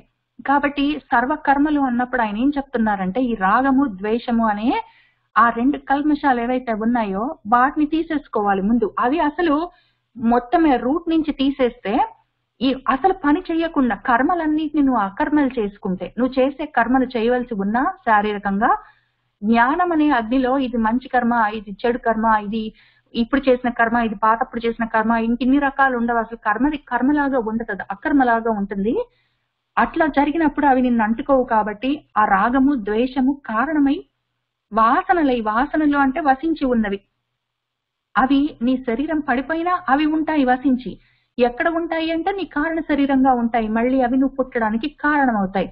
అవన్నీ నువ్వు ఆ సైకిల్ కట్ చేసుకోవాల్సి వస్తుంది. కాబట్టి 3 levels లో చెప్తున్నారు ఆయన.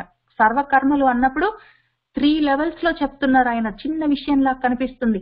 జ్ఞానాగ్ని సర్వకర్మాణి భస్మసాత్ కురుతే అంటే ఓహో అనిపిస్తుంది. కానీ ఆయన సర్వకర్మ అన్న దాంట్లో ఇంక దాన్ని కూర్చొని ఆలోచిస్తే పెద్ద బకెట్ తయారవుతుంది. అందులో మళ్ళీ ఒకసారి చూసుకుందాం. ఫస్ట్ లిస్ట్ నాకున్న ఆగామి ప్రారబ్ధ సంచిత కర్మలు, అవి ఒక సెట్. ఈ కర్మలన్నీ రావడానికి నా రాగాలు ద్వేషాలు కారణం, అదొక సెట్. చెడు మంచి అని ఇన్ని రకాల కర్మలు లేవు, అదొక సెట్. ఏవి ఉండడానికి వీల్లేదు. ఇందులో ఏది ఒక్కటి ఉన్నా నీ జ్ఞానము పరిపక్వత చెందింది, మెచ్యూర్ అయిందని చెప్పడానికి లేదు అర్జున. నీ జ్ఞానం ఈ మొత్తం కర్మలు, వచ్చిన కర్మలు, ఉన్న కర్మలు, పోయే కర్మలు, కోపం వల్ల కలిగిన కర్మలు, ప్రేమ వల్ల కలిగిన కర్మలు, ఏదో ఇటువంటివన్నీ ఏ కర్మలైనా సరే అన్ని నిన్ను అంటకుండా, వీటన్నిటికీ నీ మనసు చలించకుండా ఉంటుందో అటువంటి మనస్థితిని నువ్వు తెచ్చుకున్న దాకా నీకు ఆ జ్ఞానం కలిగింది, అది నువ్వు ఉంచుకున్నావు, అందులో నిలబడ్డావు అని చెప్పడానికి లేదు అని చెప్తున్నారు ఆయన. కాబట్టి సర్వకర్మలు అన్నప్పుడు అది పెట్టుకొని కూర్చొని తీవ్రంగా ఆలోచించుకోవాల్సే ఉంటుంది. అది ఒక విషయం. దీనికన్నా ముందు ఆయన ఇంకొక మాట చెప్పారు. ఆయన సర్వేభ్య పాపేభ్య పాపకృతమః అపి చేదసి అయి ఉన్నా కూడా నీ సర్వం వ్రజనం, నీ మొత్తం సర్వ పాపాల్లో నుంచి జ్ఞానమే నిన్ను బయటపడేస్తుందని చెప్పారు. కాబట్టి పాపాలేమి అని చూద్దాము. మళ్ళీ ఇక్కడ ఆయన సర్వకర్మలు అన్నప్పుడు నాకు ఇష్టమైన కర్మలు, కష్టమైన కర్మలు, ఏదో సత్కర్మలు, ఏదో దుష్కర్మలు, లేదా సంచితము, ఆగామి, ఇట్లాంటివన్నీ పక్కన పెడితే ఆయన చెప్పే వాటిల్లో పాపకర్మలు, పుణ్యకర్మలు అనుకున్నాం కదా మనము. పాపకర్మలు, పుణ్యకర్మలు ఎందుకు ఉంటాయంటే సత్కర్మలు, మంచి పనులు చేస్తే అవి మంచి ఇస్తాయి మనకు పుణ్యం, చెడు పనులు చేస్తే అవి చెడు ఇస్తాయి పాపం. ఈ పాపం దేని వల్ల వస్తుంది అని మనం ఒకసారి చూసుకుందాము. ఈ పాపం దేని వల్ల వస్తుందంటే ఇది మళ్ళీ 2 సెట్స్. ఒకటి, నేను చేసే పని నాకు గాని, నా చుట్టూ ఉన్న ప్రకృతికి గాని, మిగిలిన ప్రాణులకు గాని చెడు కలిగించేదైతే, షార్ట్ టర్మ్ చెడైనా పర్వాలేదు, లాంగర్ టర్మ్ చెడైనా పర్వాలేదు, అది ఏ రకంగా పక్కన వాళ్ళని బాధ పెట్టినా అది పాపం అవుతుంది. ఈ పాపము చాలా రకాలుగా ఉంటుంది.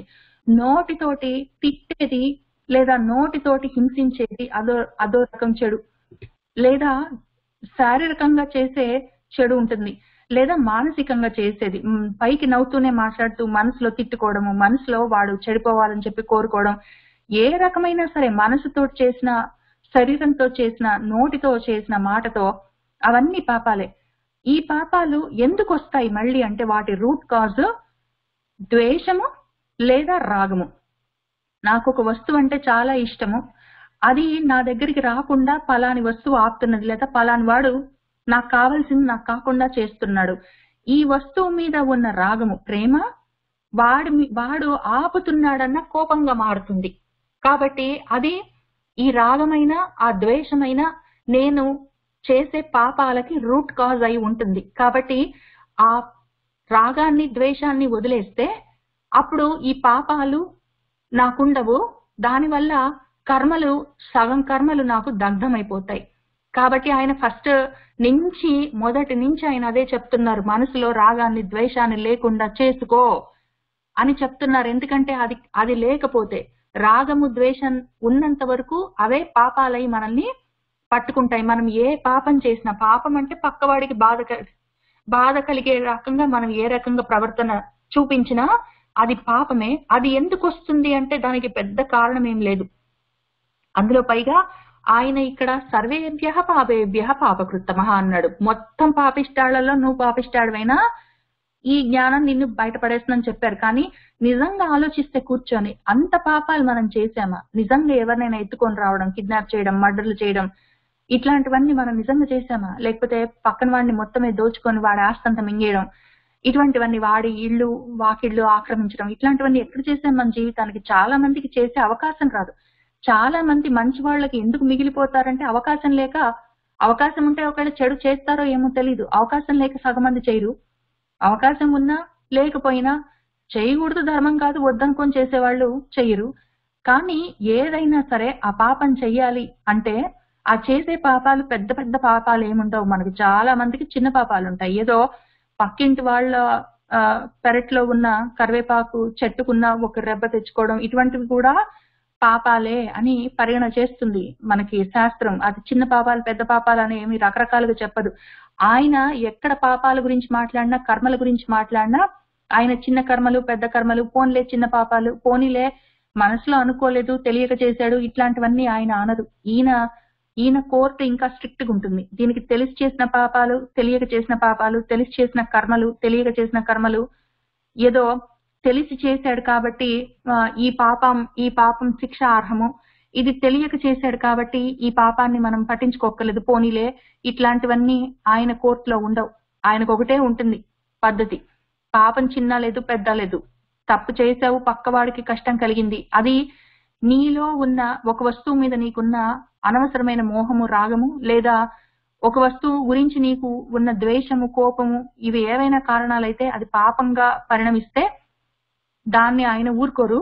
కానీ అటువంటి పాపాలు ఏమైనా ఉంటే, మనకి చిన్న చిన్న పాపాలు ఉంటాయి, పెద్ద పాపాలు కదా, అవి ఎవరికి తెలుస్తుందిలే, చిన్న విషయం కదా, పోనీలే, వాళ్ళు ఏమనుకోరులే, ఇట్లాంటివి ఉంటాయి. లేదా ఏదో పక్క వాళ్ళకి కూతురైనా, కొడుకైనా, అమ్మైనా, ఫ్రెండ్ అయినా, ఎవరైనా తెలిసిన వాళ్ళైనా ఏదో మాట అంటాం, వాళ్ళు మనసు చిన్నబుచ్చుకొని, మోహన్ చిన్నబుచ్చుకుంటే, నేను ఊరికినే అన్నాను, I was just kidding, it's only a joke, like తీసుకో, నేను నిజంగా అనలేదు, ఊరికినే అన్నాను అని చెప్తాము. మనం చెప్పాము, ఈ లోపల వాళ్ళు పాపం పెద్ద మనసు చేసుకొని పోనీలే అని వాళ్ళు ఊరుకున్నా కూడా ఆ సమయంలో వాళ్ళ మనసు చివుకుమంటే అది కూడా పాపమే, దాన్ని కూడా ఆయన ఒప్పుకోరు. కాబట్టి మనం ఎంత పాపాలు చేశాము, ఎంత పెద్ద పాపాలు చేసాము, ఎంత చిన్న పాపాలు చేసాము అని సంబంధం లేదు ఆయనకి. పాపాలు ఏవైనా సరే పక్క వాళ్ళని క్షణమైనా సరే బాధ పెడితే మనసు లేదా శరీరము, లేదా ఏదో విధంగా వాళ్ళు చిన్నబుచ్చుకున్న, ప్రకృతి బాధపడ్డా, ఏదో నదులు ఏవో అట్లాంటివి లేకుండా, చెరువులు బావులు లేకుండా మూసేసిన, నీళ్లు అందకుండా చేసేసిన, చెట్లు అక్కర్ లేకుండా కొట్టేసిన, లేదా ఏదో మొత్తమే ప్లాస్టిక్లు గీస్టిక్లు తయారు చేసి మొత్తం ప్రకృతి అంతా నాశనం చేసిన, వేరే ప్రాణులన్నిటినీ చర్మం వస్తుందని సగం జంతువులని, గోళ్ళు వస్తాయని సగం జంతువులని, కూరలు వస్తాయని సగం జంతువులని, దంతాలకి సగం జంతువులని మొత్తం మింగేసిన, ఇట్లాంటివన్నీ చేస్తాయని ఊరుకోరు. ఇవన్నీ పాపాలుగానే చూసుకుంటారు. అందులో కొంతమంది చేస్తాము, అందులో పైగా పాపాల్లో ఇంకా 4 రకాలు ఉంటాయి. ఒకటి, ఏదైనా ఒక పని చేశాము, పాపమైన పుణ్యమైన కర్మ, ఒక కర్మకి 4 పార్ట్స్ ఉంటాయి. ఒక కర్మ చెయ్యమని ఒకడు చెప్పినా, ఎంకరేజ్ చేసినా, ఆ కర్మ చేస్తుంటే ఒకడు చేస్తున్న సమయంలో చప్పట్లు అవన్నీ కొట్టి చేస్తున్న వాడిని ఉత్సాహపరిచిన, ఆ కర్మ యాక్చువల్ గా చేసిన వాడైనా, లేదా కర్మ చేస్తుంటే చూసి మాట్లాడకుండా ఉన్నా పర్వాలే, ఎంకరేజ్ చేయకపోయినా పర్వాలే, చూస్తూ ఉన్నా, ఆ నలుగురికి ఆ కర్మకు సంబంధించిన భాగం వాళ్ళకు వచ్చేస్తుంది. నేను ఒక అన్నదానం చేయాలని సత్కర్మే, మంచి పనే, అది చేయాలనుకున్నప్పుడు నేను చేయాలనుకున్నాను, ఏదో సులోచన అక్కయ్య చెయ్యండి బాగుంటుంది అని చెప్పారు, చేస్తూ ఉంటే చూసి ఏదో అరవింద్ గారు చాలా సంతోషించారు. తర్వాత రాధాకృష్ణ అంకుల్ ఏమనలేదు, ఊరికి చూస్తూ ఉన్నారు. తర్వాత ఇంకొకళ్ళు ఎవరో ఉత్సాహపరిచారు. అప్పుడు నేను చేసిన కర్మలో ఈ నలుగురికి 4 పార్ట్స్ వెళ్ళిపోతుంది. కాబట్టి ఒక కర్మ ఉంది అంటే చేసినవాడు ఒకడే, పక్కన వాడు చెప్పిన వాడు, చేయించిన వాడు, ఉత్సాహపరిచిన వాడు, ఇట్లాంటి వాళ్ళందరికీ కూడా చూసిన వాడు, వీళ్ళందరికీ కూడా ఆ కర్మలో పార్ట్ ఉంటుంది. అది మంచి కర్మ అయితే గుడి కట్టించడమో, అన్నదానం చేయడమో, ఎవరైనా లేని వాళ్ళకి, బీద వాళ్ళకి ఇవ్వడమో, ఏదైనా ఒక ధార్మికమైన కార్యక్రమం చేయడమో చేస్తే, ఆ చేస్తున్న వాడు చుట్టూ ఉండి ఎంకరేజ్ చేసిన వాళ్ళు, సలహా చెప్పిన వాళ్ళు, సహాయం చేసిన వాళ్ళు, చూసిన వాళ్ళు, వీళ్ళందరికీ ఎంత భాగం వస్తుందో, చెడు చేసినా కూడా వీళ్ళందరికీ అన్ని రకాలుగా వస్తాయి. కాబట్టి నేను పాపం చేశానా, నేను పుణ్యం చేశానా కాదు, నేను చేసిన దానికి పక్కన వాళ్ళు ఎవరైనా చేస్తుంటే నేను చూసి అది తప్పు అని కూడా చెప్పకుండా నేను అక్కడే ఉన్నాను, నిలబడి చూ. అందుకే మన తల్లి ఆమె తపస్సు చేసుకుంటూ ఉన్నప్పుడు శివుడు వచ్చి ఈశ్వరుని ఇంత చేస్తాడు, ఆయన్ని అనుకుంటాడు, కానీ ఆయన అనుకుంటున్నాడని ఆమెకి తెలిసినా తెలియకపోయినా ఆమె అక్కడ కూర్చొని వినదు. ఎందుకులే, పెద్దవాడు ఏదో యోగిలాగా ఉన్నాడు, ఎందుకు ఆయనతోటి ఇప్పుడు నేను పెట్టుకోవడం అంటే అన్నాడులే అని చెప్పి ఆమె అక్కడ కూర్చొని ఉంటే, వింటే ఆమెకి పాపం వచ్చే అవకాశం ఉంది. ఆమె వెంటనే లేస్తుంది చివ్వుమని, నేను వినను, పాపపు మాటలు వింటే కూడా ఆ పాపం అంటుకుంటుంది, నేను వినను అని చెప్పి వెళ్ళిపోతుంది ఆమె. ఆ రకంగా ఎవరైనా ఏదైనా కర్మ చేస్తుంటే మనకెందుకులే అనుకొని ఊరుకున్న వాళ్ళకు కూడా ఆ పాపం సగం తగులుతుంది, సగం కాదు 1/4 తగులుతుంది. కాబట్టి నేను పాపం చేశానా చేయలేదా కాదు, పక్కన వాడు చేస్తుంటే నేను ఎంకరేజ్ చేశానా, పక్కన వాడు చేస్తుంటే నేను ఊరుకున్నానా, పక్కన వాడు చేస్తుంటే నేను ఆపకుండా ఉన్నానా, ఇవన్నీ కూడా చూసుకోవాలి. కాబట్టి చిన్నవి చితకవి ఎన్నో రకాల పాపాలు మన ఖాతాలో పడుతూనే ఉంటాయి ప్రతిరోజు, మనకు తెలియని కూడా తెలియదు. చాలా వరకు అవి పాపాలను కూడా మనకు తెలిసే అవకాశం ఉండదు. అయితే ఆ చేస్తున్నవన్నీ పాపాలు అని తెలిసే అవకాశం కూడా లేని వాళ్ళ కోసము ఈ భగవద్గీత చేసేది ఏమీ లేదు. కానీ భగవద్గీత సాధకుల కోసం. అది అటువంటి పాపాలు నేను చేస్తున్నానో ఏమో అని చెప్పి ముందు వెనకాల అలర్ట్ గా ఉండి చూసుకునే వాళ్ళ కోసం అని చెప్పి ఆయన చెప్తూ ఉన్నారు. ఆ రకంగా పాపం చేసేస్తామో ఏమో అయ్యో చేస్తున్నామో ఏమో అని అదే పనిగా తాపత్రయపడి ఆర్తితోటి చూసుకునే వాళ్ళు ఎవరైతే ఉంటారో వాళ్ళ సర్వ పాపాలు వాళ్ళ జ్ఞానం అనే పడవలో వాళ్ళని దాటించేస్తాయి. ఆ జ్ఞానం దాటించేస్తుంది ఆ పాపాల నుంచి. అదే జ్ఞానము అగ్ని అయి అటువంటి కర్మలన్నిటినీ, ఈ పాపాలకి పుణ్యాలకి కారణమైన కర్మలన్నిటినీ దగ్ధం చేస్తుంది. కాబట్టి చేసి ఆ కర్మలు కూడా లేకుండా ఆ వెనకాల ఉన్న రూట్ కాజ్ ని కూడా తీసేసి అది పవిత్రం చేస్తుంది. కాబట్టి ముందు అసలు ఒక రూట్ కాజ్ ఉంటుంది మనకి, రాగము ద్వేషం అని చెప్పి. ఈ కోపం వల్ల, క్రోధం వల్ల అయినా, లోభం వల్ల అయినా, లేదా ఇటువైపు ప్రేమ మోహము ఇటువంటి రాగము అనురాగం ఏదైనా సరే వీటి వల్లనే మనం చేస్తాము. అది పోవాలి, పవిత్రమైపోవాలి. తర్వాత దాని వల్ల ఒకవేళ కర్మలు ఏమైనా చేస్తే ఆ కర్మలు దగ్ధమైపోవాలి. ఆ కర్మలో ఒకవేళ చేసి ఉంటే వాటి వల్ల వచ్చే పాపాలు పుణ్యాలన్నీ పోవాలి. కాబట్టి 3 లెవెల్స్ లో అవి పోవాలని చెప్తున్నారు ఆయన. ఒక కర్మ తీరున ఉండదు. ఒక విషయం అంటే నాకు ఇష్టము అని అన్నంత మాత్రాన అది అక్కడికి అయిపోదు. నాకు ఇష్టము కాబట్టి దాని గురించి నేను ఏదో ఒకటి చేస్తాను, అది కర్మ. ఆ చేసిన కర్మ పాపమో పుణ్యంగానో అది తయారవుతుంది. ఇప్పుడు కొన్ని విషయాలు ప్రతిదానికి పాపం ఉంటుందంటే ఉంటుంది. ఏ కర్మ చేసినా దానికి ఒక పాపం ఉంటుంది, అటాచ్మెంట్. మనకి మొత్తం ప్రకృతి అంతా ద్వంద్వంలోనే నడుస్తుంటుంది. ఇప్పుడు నాకు దొండకాయ కూర అంటే ఇష్టము, రాగం కదా. ఈ రాగము వల్ల నేనేం చేస్తాను, ఎవ్వరికి ఏమీ హాని లేదు. నేను దొండకాయ తెచ్చుకున్నాను, నేనే కూర చేసుకున్నాను, నేనే తిన్నాను. ఆ తెచ్చుకోవడానికి కావాల్సిన డబ్బులు కూడా నేనే ధర్మంగానే సంపాదించుకున్నాను, తెచ్చుకున్నాను, వండుకున్నాను, తిన్నాను కదా. మరి ఇప్పుడు ఇందులో పాపం ఏముంది, పుణ్యం ఏముంది? నేనే తినడానికి నాకు పుణ్యం ఏం లేదు. నేనే తెచ్చుకున్నాను, ఎవరిని అడుక్కొని తెచ్చుకోలేదు, నేను దొంగతనం చేసి తెచ్చుకోలేదు, కాబట్టి పాపం లేదు. అంత క్లియర్ అనుకుంటే కాదు. ఇప్పుడు ఆ దొండకాయ అనే ప్రాణాన్ని కట్ చేసేవా లేదా? ఆ చెట్టు నుంచి దాన్ని వేరు చేసేవా లేదా? అనవసరంగా కత్తిని, అగ్నిని వాటిని వాడేవా లేదా? నీకు తెలిసినా తెలియకపోయినా అది కూడా ప్రకృతిలో ఒక ప్రాణమే కదా. కాబట్టి దానివల్ల వచ్చే తెలిసి తెలియక వచ్చే పాపాలు కూడా ఉంటాయి. ఏ పని చేసినా పాపము ఉంటుంది, పుణ్యము ఉంటుంది. పాపము పుణ్యము రెండు ఎంతో కొంత లేకుండా ఏ కర్మ ఉండే అవకాశమే లేదు. కాబట్టి ఆయన ఏం చెప్తున్నారంటే ఫస్ట్ పాపాలు గీపాలన్నీ పోవాలి. అవి ఎట్లా పోతాయంటే ముందు ఈ కర్మలు పోవాలి. కర్మలు ఎట్లా పోతాయంటే దాని వెనకాల ఉన్న కారణం రాగము ద్వేషం పోవాలి. ఈ 3 లెవెల్స్ లో దాన్ని పోగొట్టుకోవడానికి మూడింటికి ఒకటి జ్ఞానం ఇక్కడ, జ్ఞానం ఇక్కడ, జ్ఞానం ఇక్కడ.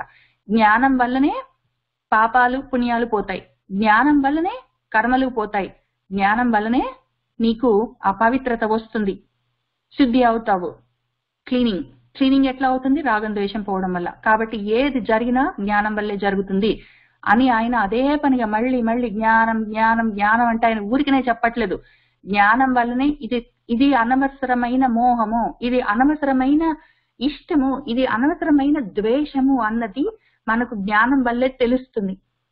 తర్వాత ఈ కర్మ వల్ల లాభమా నష్టమా సుఖమా దుఃఖమా ఇది నేను చేస్తున్నాను నా వల్లే అవుతుంది, ఇటువంటివన్నీ జ్ఞానం వల్లనే అది పోతుంది. పోవడం అంటే ఏమి, కర్మలు చేయవలసి ఉంటుంది శరీరం ఉన్నంత వరకు, కానీ అవి అకర్మలు అవుతాయి, నన్ను అంటుకోవు. ఆ జ్ఞానం వల్లనే పాపాలు పుణ్యాలు, ముఖ్యంగా పాపాలు పుణ్యాలు ఉన్నాయి. పాపాలు ఉన్నాయంటే పుణ్యాలు కూడా ఉన్నాయి. ఆయన ఇక్కడ పాపేభ్య సర్వేభ్య పాపకృతమః అంటే పుణ్యాల గురించి ఆయన మాట్లాడట్లేదని కాదు. పాపాలు ఉంటే పుణ్యాలు ఉంటాయి. పగలు ఉందంటే రాత్రి ఉంటుంది, చీకటి ఉంటే వెలుగు ఉంటుంది. ఒకటి లేకుండా ఒకటి ఉండదు ప్రకృతిలో. కాబట్టి పాపాలు పుణ్యాలు పోవాలా, ఇదిగో దానికి సొల్యూషన్ జ్ఞానం. నీ మొత్తం సర్వకర్మలు పోవాలా, ఇదిగో దానికి సొల్యూషన్ జ్ఞానం. నీకు మొత్తమే పవిత్రత కావాలా, నువ్వు సిద్ధంగా నిలబడాలా, మంచిది శుభం, దానికి కూడా సొల్యూషన్ జ్ఞానం అని చెప్తున్నారు. ఈ జ్ఞానాన్ని మనం ఎట్లా సాధిస్తాము అని చూసుకోవాలి. ఆయన పైన ఒక విషయం చెప్పారు, ఏదో బుక్ ఎండింగ్స్ చెప్పినట్టు పైన ఏం చెప్పారు, 3 విషయాలు. జ్ఞానం ఎట్లా వస్తుంది, ఇదిగో చాలా ఈజీ, ప్రణిపాతం పరిప్రశ్న సేవ అన్నారు. పైన 3 చెప్పారు 34 లో. అక్కడ స్టార్ట్ చేసినాక ఇక్కడ ఎండింగ్ లో మళ్ళీ 3 చెప్పారు. శ్రద్ధావాన్ అన్నాడు, తత్పరః అన్నాడు, సంయతేంద్రియ అన్నాడు 39 లో. కాబట్టి ఆ పైన 3 చెప్పాడు, కింద 3 చెప్పాడు. ఈ 6 ఉంటే జ్ఞానం వస్తుందని చెప్పాడు. ఆ జ్ఞానం ఎటువంటిది కావాలని చెప్పాడు, దానివల్ల ఏమేమి పోతాయని చెప్పాడు. ఇప్పుడు ఆయన చెప్పిన విషయాలు సరే చెప్పారు ఆయన. ఇప్పుడు మన లెవెల్ని మనం ఆలోచించుకోవాలి కదా. మనము మనం డైలీ చేయవలసిన ప్రాక్టికల్ ఎగ్జాంపుల్స్ చూసుకుందాము. అది మనకు ముఖ్యమైనది మనం చూసుకోవాలి కదా. ఆయన ఏం చెప్తున్నారంటే ముఖ్యంగా జ్ఞానం అంటే ఏమి, కర్మలంటే ఏమి అని చూసుకుంటూ వెళ్ళాలి. ఈ శుద్ధి పవిత్రత కావాలి కదా. పవిత్రత ఎట్లా వస్తుంది, మనసు శుద్ధి ఎట్లా అవుతుంది, చిత్త శుద్ధి ఎట్లా అవుతుంది, అక్కడ మొదలు పెడదాం. మన ప్రాక్టికల్స్ ప్రతిరోజు మనం చేయగలిగింది కొంచెం కొంచెం మొత్తం ఈ జ్ఞానం కావాలి. ఈ జ్ఞానం వస్తే నాకు పరాంశాంతి అచిరేణ అధిగచ్చతి. నేను ఈ జ్ఞానం వస్తే ఏం జరుగుతుందంటే కాలేన ఆత్మని విందతి. నేను కాలక్రమంగా కాలానుగుణంగా నా సమయం వచ్చినప్పుడు నేను ఆత్మను తెలుసుకుంటాను, దానివల్ల పరమశాంతిని పొందుతాను. ఇంతవరకు వెళ్తాము నెమ్మదిగా, అది కూడా జ్ఞానం వల్లే, వేరే దారి లేదు. కానీ మనము ఈ లోపల ఏం చెయ్యొచ్చు దాని గురించి చూసుకుందాము. మనం చిత్తశుద్ధి చేసుకోవాలి ఫస్ట్, అక్కడి నుంచి మొదలు పెట్టాలి. ఈయన చివరిదాకా వెళ్ళిపోయారు. ఇక్కడ ఆయన ఫాస్ట్ గా చెప్పుకుంటూ వెళ్ళిపోయారు. పరమశాంతి అన్నారు, ఏదో ఆత్మని విందతి అన్నారు. ఇక్కడ దాకా ఆత్మ సాక్షాత్కారము, తర్వాత మోక్షము, బ్రహ్మ పదార్థ ప్రాప్తి, ఇంతవరకు వెళ్తాము తప్పకుండా. ఆయన వెళ్తావు అని చెప్పినాక మనం అనుమానించడానికి ఏమీ లేదు. అనుమానించకూడదు. ఫస్ట్ ఆఫ్ ఆల్ అనుమానిస్తే చెడిపోతావని ఆయన చెప్తున్నారు. నమ్మి చెడిన వాడు లేడు, నమ్మక చెడిపోతే పోతావు అని ఇక్కడ ఆయన సంశయాత్మ వినశ్యతి, నమ్మకపోతే పోతావు అని చెప్పాడు తెలుగులో. కాబట్టి మనము నమ్మకుండా ఉండే పరిస్థితే లేదు. మనం నమ్ముతాం ఆయన చెప్పిన మాటని. తప్పకుండా మనము ఆ సమయం వచ్చినప్పుడు మనం కూడా మన ఆత్మ దర్శనం చేసుకుంటాము, మనం కూడా ఆ పరమ పదాన్ని పొందుతాము. తప్పకుండా జరుగుతుంది ఆ జ్ఞానం వల్ల. ఆ జ్ఞానం వస్తుంది. ఈ లోపల మనము ఫస్ట్ ఆఫ్ ఆల్ చిత్తశుద్ధికి ప్రయత్నం చేయాలి కదా, అక్కడ చూసుకుందాము. అయితే చిత్తశుద్ధి జరగాలంటే ఏం జరగాలి అంటే, మనకి మనసులో, చిత్తం అంటే మనసులో చాలా విషయాలు ఉంటాయి, ఆలోచనలు ఉంటాయి. అవి ఎన్నో ఆలోచనలు ఉంటాయి. ఎన్ని ఆలోచనలు ఉంటాయో చెప్పరాకుండా ఉంటుంది. నేను ఒక యాపిల్ అంటాను, వెంటనే యాపిల్ గురించిన ఒక వృత్తి మనసులో తయారవుతుంది. అది ఎట్లా ఉంటుంది, దాని రుచి ఎట్లా ఉంటుంది, అది దాన్ని కొరికితే శబ్దం ఎట్లా వస్తుంది, ఇట్లాంటి విషయాలన్నీ, అది చూడడానికి ఎట్లా ఉంటుంది, దాని టెక్స్చర్ ఎట్లా ఉంటుంది, దాని కొరికినప్పుడు సౌండ్ ఎట్లా ఉంటుంది, తిన్నప్పుడు రుచి ఎట్లా ఉంటుంది, దానివల్ల నాకేం వస్తుంది. దీనికి ఒక కొటేషన్ కూడా ఉన్నది, an apple A day keeps the doctor away అని చెప్పి, దానికి అట్లాంటివి కూడా ఉన్నాయి. ఈ యాపిల్ కింద పడుతుంటని చూసి ఆ పలాని మహాత్ముడు భూమికి ఆకర్షణ శక్తి ఉందని కనిపెట్టాడంట. ఇట్లాంటి విషయాలన్నీ, ఆ యాపిల్ అనగానే ఇన్ని విషయాల్ని మనసు ఆ ఫైల్స్ లో నుంచి తీసుకొచ్చి, ఆ కొరికితే సౌండ్ ఎట్లా వస్తుందన్న సౌండ్ బైట్, చూడడానికి వస్తువు ఎట్లా ఉంటుందన్న ఇమేజ్ గ్రాఫిక్స్, తర్వాత దాని టెక్స్చర్ ఎట్లా ఉంటుంది అన్న ఇన్ఫర్మేషన్. ఒక వస్తువు, ఏ వస్తువు ఉన్నా సరే ఆ వస్తువు గురించిన చాలా రకాలైన ఇన్ఫర్మేషన్ అది రకరకాలుగా క్యాటలాగింగ్ చేసుకొని పెట్టుకుంటుంది. మళ్ళీ క్రాస్ రిఫరెన్సింగ్ కూడా చేస్తుంటుంది. ఇదే యాపిల్ ని కూర చేయొచ్చా, పచ్చడి చేయొచ్చా, స్మూదీలో వాడుకోవచ్చా, లేకపోతే ముక్కలు చేసుకొని తినొచ్చా, దాన్ని ఇంకేం ఏ పనికి మాలిన విషయాలన్నీ అది దాచిపెట్టుకుంటుంటుంది. ఇది ఈ రకంగా ఇంత ఒక చిన్న యాపిల్ గురించే ఇంత ఉంది అంటే అది ఎన్ని విషయాలు గుర్తుపెట్టుకుంటుంది. మనం ప్రతిరోజు గడుస్తున్న కొద్ది ప్రతి నిమిషానికి ఎన్నో విషయాలు అసిమిలేట్ చేసుకుంటూ మనసులో పెట్టుకుంటూ పోతాము. మనసులో పడేసినవన్నీ కళ్ళల నుంచి ఆయన పైగా 3rd చాప్టర్ లో ఆల్రెడీ చెప్పారు, నీ మనసు ఒక సముద్రం అనుకో, కళ్ళలో నుంచి, చెవుల్లో నుంచి, నోట్లో నుంచి, స్పర్శలో నుంచి, ఎక్కడెక్కడి నుంచో విషయాలన్నీ నదుల్లో నుంచి వచ్చి సముద్రంలో పడిపోయినట్టు అన్ని విషయాలు బయట నుంచి వచ్చి ఈ మనసులో పడిపోతుంటాయి. అయినా కూడా నీ మనసు చలించకుండా ఉండాలి అని ఆయన ఒక శ్లోకం కూడా చెప్పారు ఇంతకన్నా ముందు. కాబట్టి మన కళ్ళతో ఏవో చూస్తాము, చెవులతో ఏదో వింటాము, నోట్తో ఏదో తింటాము, ఎవరినో తాకుతుంటాము, ఏదో చేస్తుంటాము. ఆ విషయాలన్నీ మన మనసులో వచ్చి పడిపోతుంటాయి.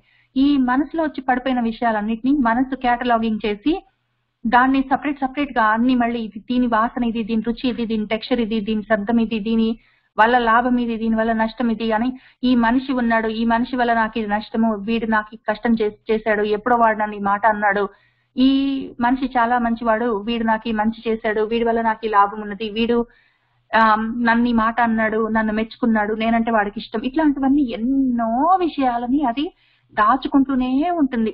మళ్ళీ వాళ్ళు ఎట్లా ఉంటారు, చూడడానికి ఎట్లా ఉంటారు, ఎంత లెవెల్ కంటే, ఒకవేళ నేను కూర్చొని ఉంటే, ఆ టేబుల్ వెనకాల కూర్చొని ఉంటే, నేను ఎంతవరకు నన్ను మీరు చూస్తున్నారో అంతవరకే నన్ను ఊహించుకోరు. ఆ కింద నాకు మిగిలిన బాడీ ఉంది, దానికి కాళ్ళు ఉన్నాయి, దానికి ఏవో నేను బట్టలు వేసుకున్నాను, కాళ్ళకేవో చెప్పులు వేసుకుని, ఇవన్నీ మొత్తం మనసు ఫిల్ ఇన్ ద బ్లాంక్స్ కూడా చేస్తుంటుంది. దానికి చాలా పని ఉంటుంది, పొద్దస్తమానం ఆత్రత దానికి. మనం ఏ విషయం వెంటనే గుర్తుకు రాకపోతే వెంటనే గుర్తుకు రాలేదని దాన్ని తిడతాం. బాగానే ఏదో అనుకుంటున్నామండి, ఏదో గుర్తు రావట్లేదండి, ఏదో ఉంది అని చెప్పి అది పాపం పొద్దస్తమానం తంటాలు పడి ఈ విషయాలన్నీ జ్ఞాపకం చేయడానికి ప్రయత్నం చేస్తూనే ఉంటుంది. రెడీగా ఇన్ఫర్మేషన్ తయారు చేసి ఇస్తూనే ఉంటుంది అది మనకు మతిమరుపు లేకుండా. అయితే ఏం జరుగుతుందంటే ఈ కలెక్షన్ చేసిన ఇన్ఫర్మేషన్ అంతా లోపల ఉండి ఉండి ఉండి ఉండి ఉండి ఉండి ఉండి ఉండి మనకు ఇంట్లో కూడా ఎన్నో సామాన్లు తీసుకొచ్చి ఇంట్లో పడేసుకుంటూ పోతాం మనం. ఆ ఉన్న సామాన్లు ఏమవుతాయంటే కొన్ని చాలా మటుకు వాడం, కొన్ని మర్చిపోతాం ఉన్నాయని కూడా, కొన్ని ఉండి పాడైపోతాయి, కొన్ని చెడిపోతాయి, కొన్ని విరిగిపోతాయి, కొన్ని పని చేయవు, కొన్ని అవసరం కూడా ఉండదు మనకి. కానీ ఇంటి నిండా చేరుతుంటాయి ఆ సామాన్లని. చేరినప్పుడు ఏం చేస్తామంటే అప్పుడప్పుడు మనము ఏదో స్ప్రింగ్ క్లీనింగ్ అంటాము, ఏదో సండే వచ్చినప్పుడు, ఏదో పండగ వచ్చినప్పుడు ఇల్లంతా క్లీనప్ చేసినప్పుడు ఆ సామాన్లు విరిగిపోయినాయి, పగిలిపోయినాయి, పాడైపోయినాయి, పనిలేనివి ఇంక మిగిలినవన్నీ మనం పడేస్తాం. లేదా కొంచెం మంచిగానే ఉన్నాయి ఎవరైనా వాడతారంటే ఇస్తాం, లేదా అవసరం లేదనుకున్నప్పుడు ఎవరికైనా ఇచ్చేయడమో పడేయడమో ఏదో ఒకటి చేస్తాం, ఇల్లు క్లీనప్ చేసుకుంటాం. లేకపోతే ఏమైతుంది, మనము when we are living in a home, living చేస్తున్నప్పుడు వస్తువులు కూడా కలెక్షన్ అవుతూ ఉంటాయి. అవుతూ ఉన్నప్పుడు ఆ అయ్యేవి అట్లే ఉంటాయి, కొత్త వస్తూనే ఉంటాయి, అయ్యేవి అట్లే ఉంటాయి, కొత్త వస్తూనే ఉంటాయి. ఇల్లంతా నిండిపోతాయి, ఇంట్లో ఎక్కడేమున్నాయో తెలియదు, మనకు కూర్చోడానికి, నిలబడడానికి, పడుకోవడానికి ప్లేస్ ఉండదు. కిచెన్ నిండా సామాన్లే ఉంటాయి, ఉన్నవి పాడైపోయి మురిగిపోయి వాసన వస్తూ ఉంటాయి. ఈ రకంగా మనం ఉంచుకోం కదా, ఇల్లంతా క్లీనింగ్ చేసుకుంటూనే ఉంటాం ఎప్పుడో ఒకప్పుడు ఓపికన్నంత. కానీ మనం అశ్రద్ధ ఏం చేస్తామంటే మనసులో పడేసే సామాన్ని మాత్రం మనము క్లీనింగ్ చెయ్యం, యూజువలీ చేయకుండా అట్లానే ఉంచుకుంటాం. అవి కూడా సగం బ్రోకన్ కనెక్షన్స్ ఉంటాయి, కొన్ని గుర్తుకు రావు. కొంతమందిని చూస్తే ఎక్కడో చూసినట్టుంది, ఎప్పుడో ఈ మొహం ఎక్కడ చూసినట్టుంది అనిపిస్తుంది. ఆ మొహానికి సంబంధించిన పేరు, ఆ మొహము ఎక్కడ చూసాం, ఎందుకు చూసాం, మనకి ఎట్లా తెలుసు అన్న విషయం ఒక్కొక్కసారి బ్రోకన్ లింక్స్ ఉంటాయి మనసులో. అట్లాంటివన్నీ అక్కర్లేనివన్నీ మనం యాక్చువల్గా కంప్యూటర్ లో కూడా బ్రోకన్ లింక్స్ ఉండి, బ్రోకన్ ఫైల్స్ ఉండి, ఫైల్స్ సరిగా పనిచేయక కరప్టెడ్ ఫైల్స్ అవన్నీ ఉంటే అప్పుడప్పుడు డిస్క్ క్లీనింగ్ చేసి కంప్యూటర్ క్లీనప్ చేస్తాం. అట్లాంటి స్పేస్ అంతా కంప్యూటర్స్ లో చేస్తాము, మన ఇంట్లో చేస్తాము, మనసులో మాత్రం చెయ్యము. ఏది ఇన్ఫర్మేషన్ డ్రాపింగ్ చెయ్యము. అక్కర్లేని పనికి మాలిన విషయాలు కూడా మనసులో ఉంచుకొని కొన్ని బ్రోకన్ లింక్స్ ఉంటాయి, కొన్ని చెడిపోయిన విషయాలు ఉంటాయి, కొన్ని క్రాస్ లింక్స్ ఉంటాయి. ఒక మనిషి మంచోడే ఉంటాడు, ఆయన చూస్తే ఎందుకో తప్పుగా ఇన్ఫర్మేషన్ గుర్తుకుంటుంది. ఏదో సులోచనకాయ అన్న విషయం ఏదో గాయత్రకాయ అన్నారా, లేకపోతే మన అరవింద్ గారు అన్న విషయము ఏదో రాధాకృష్ణ అంకుల్ అన్నారా అని చెప్పి ఏదో ఒకదానికి తప్పు కనెక్షన్స్ కూడా ఉంటాయి. ఇట్లాంటివన్నీ మనము ఓపిక చేసుకొని క్లీనప్ చేసుకోవాలి, మధ్య మధ్యలో డ్రాపింగ్ చేసుకోవాలి. అది ఎట్లా చేసుకుంటాము అని చెప్పడం కోసమే వస్తువును వదిలిపెట్టు. ఇప్పుడు ఆ వదిలిపెట్టడం అన్న విషయం, మనసుతో వదిలిపెట్టడం అన్న విషయం తెలుసుకోకపోతే ఈ లోపలున్న సామాను ఉండి ఉండి ఉండి ఉండి ఉండి ఉండి పాడైపోతాయి, బ్రోకన్ లింక్స్ ఉంటాయి, అక్కర్లేని విషయాలు ఉంటాయి, పనికి మాలిన సామాను. దీనివల్ల అవసరం ఉన్న సామాన్ అంతా పక్కకి ఎక్కడో ఉంటుంది, జ్ఞానం లోపల నింపుకోవడానికి ప్లేస్ ఉండదు, భగవంతుడిని పెట్టుకోవడానికి ప్లేస్ ఉండదు. ఇవన్నీ ఏమవుతాయంటే ముదిరి వాసనలుగా ఉండి అవి మళ్ళీ మనకి కారణాలు అవుతాయి. ఈ రాగాలు ద్వేషాలుగా అవి అట్లనే ఉండిపోతాయి బాగా కరడుగట్టి. కాబట్టి చిత్తశుద్ధి చేసుకో అంటే ఏమీ లేదు, అందులో నుంచి ఈ ఆలోచనలన్నీ వదిలేసుకో అంటే ఏదైనా వస్తువుని మనసుతో వదిలేయని. కాబట్టి ఆయనేమో కాశీకి రా సామాన్ వదిలేయి అని చెప్తుంటారు. ఏదో ఒక వస్తువు, నీకు ఇష్టమైన వస్తువు వదిలిపెట్టు, మామిడి పండును వదిలిపెట్టు అని అది ఇష్టమైన వస్తువు వదిలిపెట్టమంటే మామిడి పండు అనుకోండి, మామిడి పండును వదిలేశాను, అబ్బో నేను మామిడి పండును వదిలేశానండి, నేను తిననండి, అది ఏమి ఫిజికల్ గా. కానీ అప్పుడు నేను ఇంతకు ముందు తినేవాడినండి, నేను అప్పుడు 27 years ఉన్నప్పుడు ఎప్పుడో ఒకసారి కాశీకి వెళ్ళినప్పుడు వదిలిపెట్టాను, అంతకన్నా తినేవాడిని. నాకు యాక్చువల్ గా తోతాపూరి అంటే చాలా ఇష్టం, అంకేదో అవుతుంది, దాంట్లో ఏదో కట్ చేసుకొని దానికి ఏదో ఉప్పేసుకొని తింటే దానికి యాక్చువల్ గా మామిడి పండు వదిలేశాను. కానీ నేను పండు కదా వదిలేసింది, దానికి మామిడి కాయతో చేసిన పచ్చడి అయితే తింటానండి. ఇంకా ఈ మొత్తం ఇన్ఫర్మేషన్ మామిడికాయ గురించి, పచ్చడి గురించి, పండు గురించి మనసులో ఉంది, కానీ అది డ్రాప్ చెయ్యలేదు, మానసికంగా దాన్ని వదిలిపెట్టలేదు, ఓన్లీ ఫిజికల్ గా దాన్ని ముట్టుకోను. అందులో కూడా కొన్ని ఏమంటారు లిమిటేషన్స్. అదే నేను పండు వదిలిపెట్టాను, కాయ వదిలిపెట్టలేదు, పచ్చి వదిలిపెట్టాను, ఏదో ఉడకబెట్టింది వదిలిపెట్టలేదు, మామిడికాయ పప్పు తిన్నా పర్వాలేదు, ఇట్లాంటివన్నీ మళ్ళీ అందులో పెట్టుకుంటాము. మానసికంగా వదిలిపెట్టనంత వరకు ఒక విషయం వదిలిపెట్టామంటే దానికి సంబంధించిన ఫైల్ మనసులోకి కూడా డ్రాప్ చేయాలి. లేకపోతే మనసుతో పట్టుకొని ఉంచి ఫిజికల్ గా దాన్ని వదిలేసినా ఒకటే, వదిలిపెట్టకపోయినా ఒకటే. మనసు శుద్ధి కాదు, చిత్త శుద్ధి కావాలి, మనసు క్లీనప్ కావాలి. స్ప్రింగ్ క్లీనింగ్ చేయాలన్నప్పుడల్లా ఒక వస్తువును వదిలేసినప్పుడు ఆ వస్తువుకి సంబంధించిన అన్ని రకాల ఫైల్స్ మొత్తం కేటలాగ్ లో ఉన్నవన్నీ తీసేయాలి. సౌండ్ బైట్స్, దాని చూడ్డానికి రంగు, రుచి, వాసన, దాని విషయము, దాని మంచి చెడు, ఇంతకు ముందు జ్ఞాపకాలు, కుదిరినవన్నీ ఎన్ని కుదిరితే అన్ని వదిలేయాలి. అది ఎట్లా వదిలేస్తామంటే చాలా simple matter.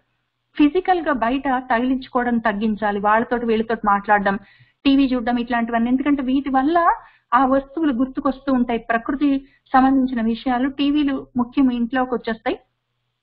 Friends, phone calls, parties, functions ఇట్లాంటివన్నీ తీసుకొస్తాయి మనసులోకి. ఆయన చెప్పారు కదా చాలా క్లియర్ గా, కంట్లో నుంచి, నోట్లో నుంచి, చెవుల్లో నుంచే లోపలికి మనసులోకి వస్తాయని.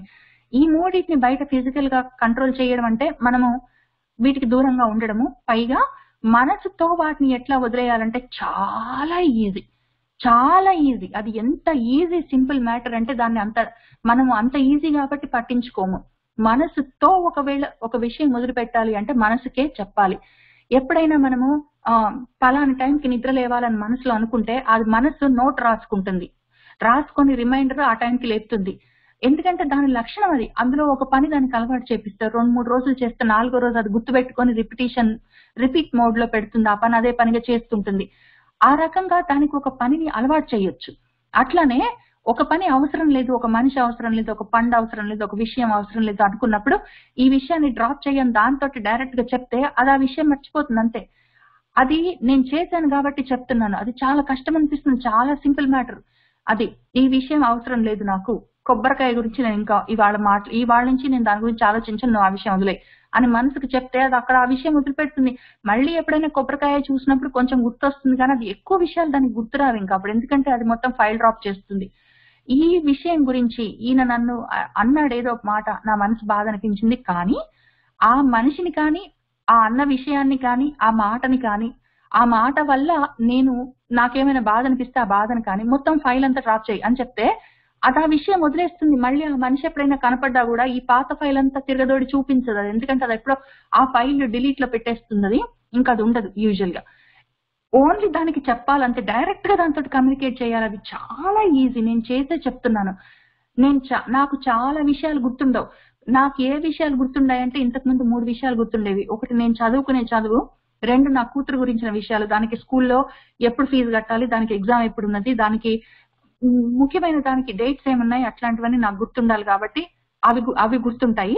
ఆఫీస్ పని చేస్తున్నప్పుడు ఏ డాక్యుమెంట్స్, నా ఆఫీస్ లో టీమ్ లో ఎవరు పని చేస్తున్నారు, నేను ఏ పని చేయాలి, ఏ టైంలో ఏ మీటింగ్స్ ఉన్నాయి, నేను దేనికి డెడ్ లైన్స్ లాంటివి గుర్తుండేవి.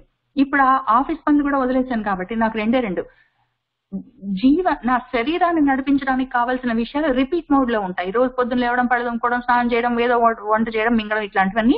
వీటికి ఎక్కువ టైం స్పెండ్ చేయను, దాని గురించి ఆలోచించను. అందులో ఎంత లెవెల్ అంటే మా ఫ్రిడ్జ్ లో ఏం వస్తువులు ఉన్నాయన్న విషయం కూడా నాకు గుర్తుండవు. ఏ రోజు ఏ పూటకి ఏది చేయాలో అక్కడికి వెళ్ళి ఫ్రిడ్జ్ ముందు నిలబడితే అవేవో కనిపిస్తాయి, వంకాయ టెంకాయ కనిపిస్తే అది తీస్తాను, చేస్తాను, అయిపోయింది. మన ఫ్రిడ్జ్ లో ఇన్ని సామాన్లు ఉన్నాయి, వీటిని వంకాయను పెట్టుకొని పచ్చడి చేయొచ్చు, పప్పు చేయొచ్చు, సాంబార్ చేయొచ్చు, ఏదో చేయొచ్చు. ఇన్ని రకాల గుర్తులు నాకు ఉండవు మనసులో. అక్కడ ఎదురుగా కనిపించింది ఆ టైంకి చేస్తాను, అయిపోయింది. ఎందుకంటే మొత్తం ఫైల్ డ్రాప్ చేశాను, అక్కడ ఫ్రిడ్జ్ అన్న ఫైల్ డ్రాప్ చేశాను. ఎదురుగా చూస్తున్నంత వరకే కనిపిస్తుంది అంతే.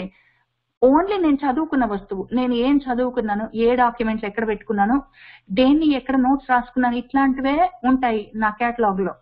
తర్వాత నా కూతురు గురించిన విషయాలు గుర్తుంటాయి. ఇంకా మిగిలినవన్నీ డ్రాప్ చేశాను. దానికి డైరెక్ట్ గా చెప్పడమే, ఇది అవసరం లేని విషయమే మనకు అంటే ఓకే అర్థమైందంటే అది నోట్ రాసుకుంటున్నా, డ్రాప్ చేస్తున్నా, అయిపోయింది. చాలా ఈజీ సిస్టమ్. ఈ రకంగా చేస్తే చిత్తశుద్ధి అవుతుంది, లేకపోతే అవ్వదు. మనము ఇల్లు క్లీన్ చేసినంత శ్రద్ధతోటి అంత రెగ్యులర్ గా ఇల్లు క్లీన్ చేసినట్టు, కంప్యూటర్ క్లీన్ చేసినట్టు మనము మనసుని కూడా శుద్ధి చేసుకుంటూ పోవాలి. అది ఒక్కసారి చేస్తాను, ఎప్పుడో చచ్చిపోయే ముందు చేస్తాను, ఏదో ఒక్కసారి చేస్తానంటే కుదిరేది కాదు. అది కంటిన్యూస్ ప్రాసెస్ ఉండాలి. అక్కర్లేని విషయాలన్నీ లోపలంతా చేరి మురిగిపోయి కంపు కొట్టి మొత్తం బ్రోకన్ లింక్స్ తోటి చెదారం అంతా ఉంటే వేరే విషయాలు మనకు అందులోకి పెట్టుకునే అవకాశం ఉండదు. ఆ ఉన్న విషయాన్ని కూడా మళ్ళీ చెడిపోయే అవకాశం ఉన్నది. కాబట్టి చిత్తశుద్ధి దగ్గర మనం మొదలు పెట్టాలి. దాని వల్ల అక్కడి నుంచి మనం జ్ఞానాన్ని లోపల పెట్టుకోవడానికి స్పేస్ తయారు చేసుకుంటూ ఉంటే ఇటువంటి జ్ఞానం అంతా వస్తుంది. ఆయన జ్ఞానం అంటారు, చిత్తశుద్ధి అంటారు. ఆయన సంయతేంద్రియ అంటారు. సంయతేంద్రియ అంటే బయట నుంచి కళ్ళు, ముక్కు, నోరులో నుంచి లోపల మనసులో పడేసే సామాన్లని కంట్రోల్ చేయడము. తత్పరః అంటే ఏది అవసరమో దాన్నే పట్టుకొని పక్కనవన్నీ వదిలిపెట్టడము డ్రాప్. మనసులో నుంచి విషయాలు వస్తువులు డ్రాప్. ఇక్కడ వస్తువులు డ్రాప్, ఇంద్రియాల్లో నుంచి. ఇక్కడ ఆ వెనక ఉన్న విషయాలు డ్రాప్. మిగిలినది ఏది అవసరమో దాని మీద ఓన్లీ ఫోకస్ పెట్టుకుంటే జ్ఞానం వస్తుంది, లేకపోతే కష్టం అవుతుంది. ఇప్పుడు బయట వస్తువు ఉంటుంది, అయిపోతుంది. ఏదో మామిడి పండు అప్పటికి తిన్నాము, కడుపులో పడేసాము, అది అరిగిపోయింది, ఇంకా అక్కడికి ఆ విషయం అయిపోతుంది ఫిజికల్ గా. మనసులో మాత్రం అది మిగిలి ఉంటుంది. ఏమవుతుందంటే బయట వస్తువులన్నీ పోయినా కూడా ఇల్లంతా క్లీనప్ చేసినా ఉంటారు, మళ్ళీ అటువంటి చెడిపోయిన పనికి మళ్ళీ అక్కర్లేని వస్తువులన్నీ ఇంటి నిండా ఉంటాయి. ఎందుకు ఎందుకు ఎందుకు అని ఆ రోజంతా ఆలోచించాను, గంటలు గంటలు రాత్రంతా ఆలోచించాను. నాకు అప్పుడు అనిపించింది, ఎందుకంటే మనసులో వస్తువులు మనం వదిలిపెట్టము కాబట్టి చిత్తశుద్ధికి అవకాశం లేదు.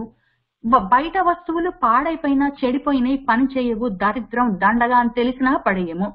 బయట పడేయం, లోపల పడేయము. ఎక్కడ ఇల్లు శుద్ధి లేదు, ఒళ్ళు శుద్ధి లేదు, మనసు శుద్ధి లేదు. ఎప్పటికి బాగుపడతాం, ఎట్లా బాగుపడతాం అని ఆలోచించుకుంటూ కావాలంటే ఒకవేళ నిజంగా కూడా ఏదో బ్యాటరీ ఉంటుంది పని చేయట్లేదు, దాన్ని వదిలేసాను, తగలేసుకొని దాని దరిద్రాన్ని వదిలించుకున్నాను.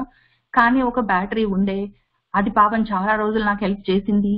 ఏదో 2-3 సంవత్సరాలు దాన్ని వాడాను. ఏంటో దాని మీద కుర్చీ పడేసరికి అది కొంచెం నలిగింది, దానివల్ల అది పని చేయట్లేదు.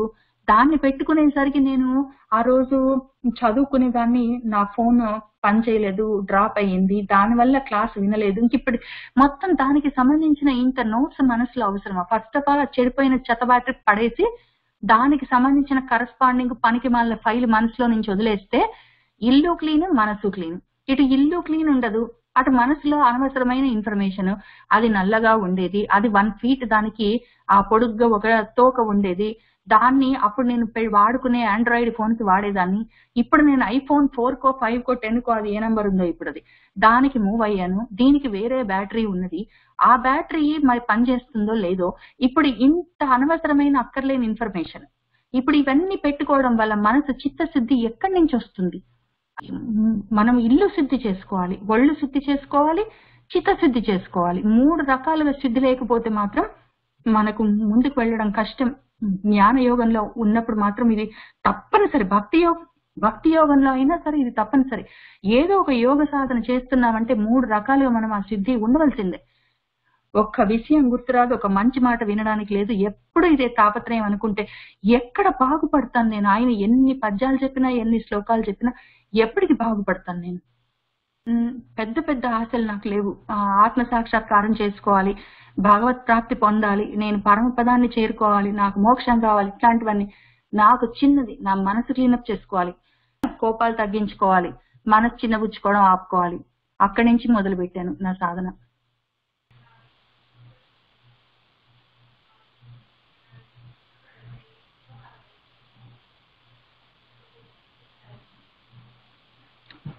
इति श्रीमद्भगवद्गीतासु उपनिषत्सु ब्रह्म विद्यायां योगशास्त्रे श्रीकृष्णार्जुन संवादे ज्ञान कर्म संन्यासयोगो नाम 4थो अध्यायः सम्पूर्णम्. सर्वं श्रीकृष्ण पादारविन्दार्पणमस्तु.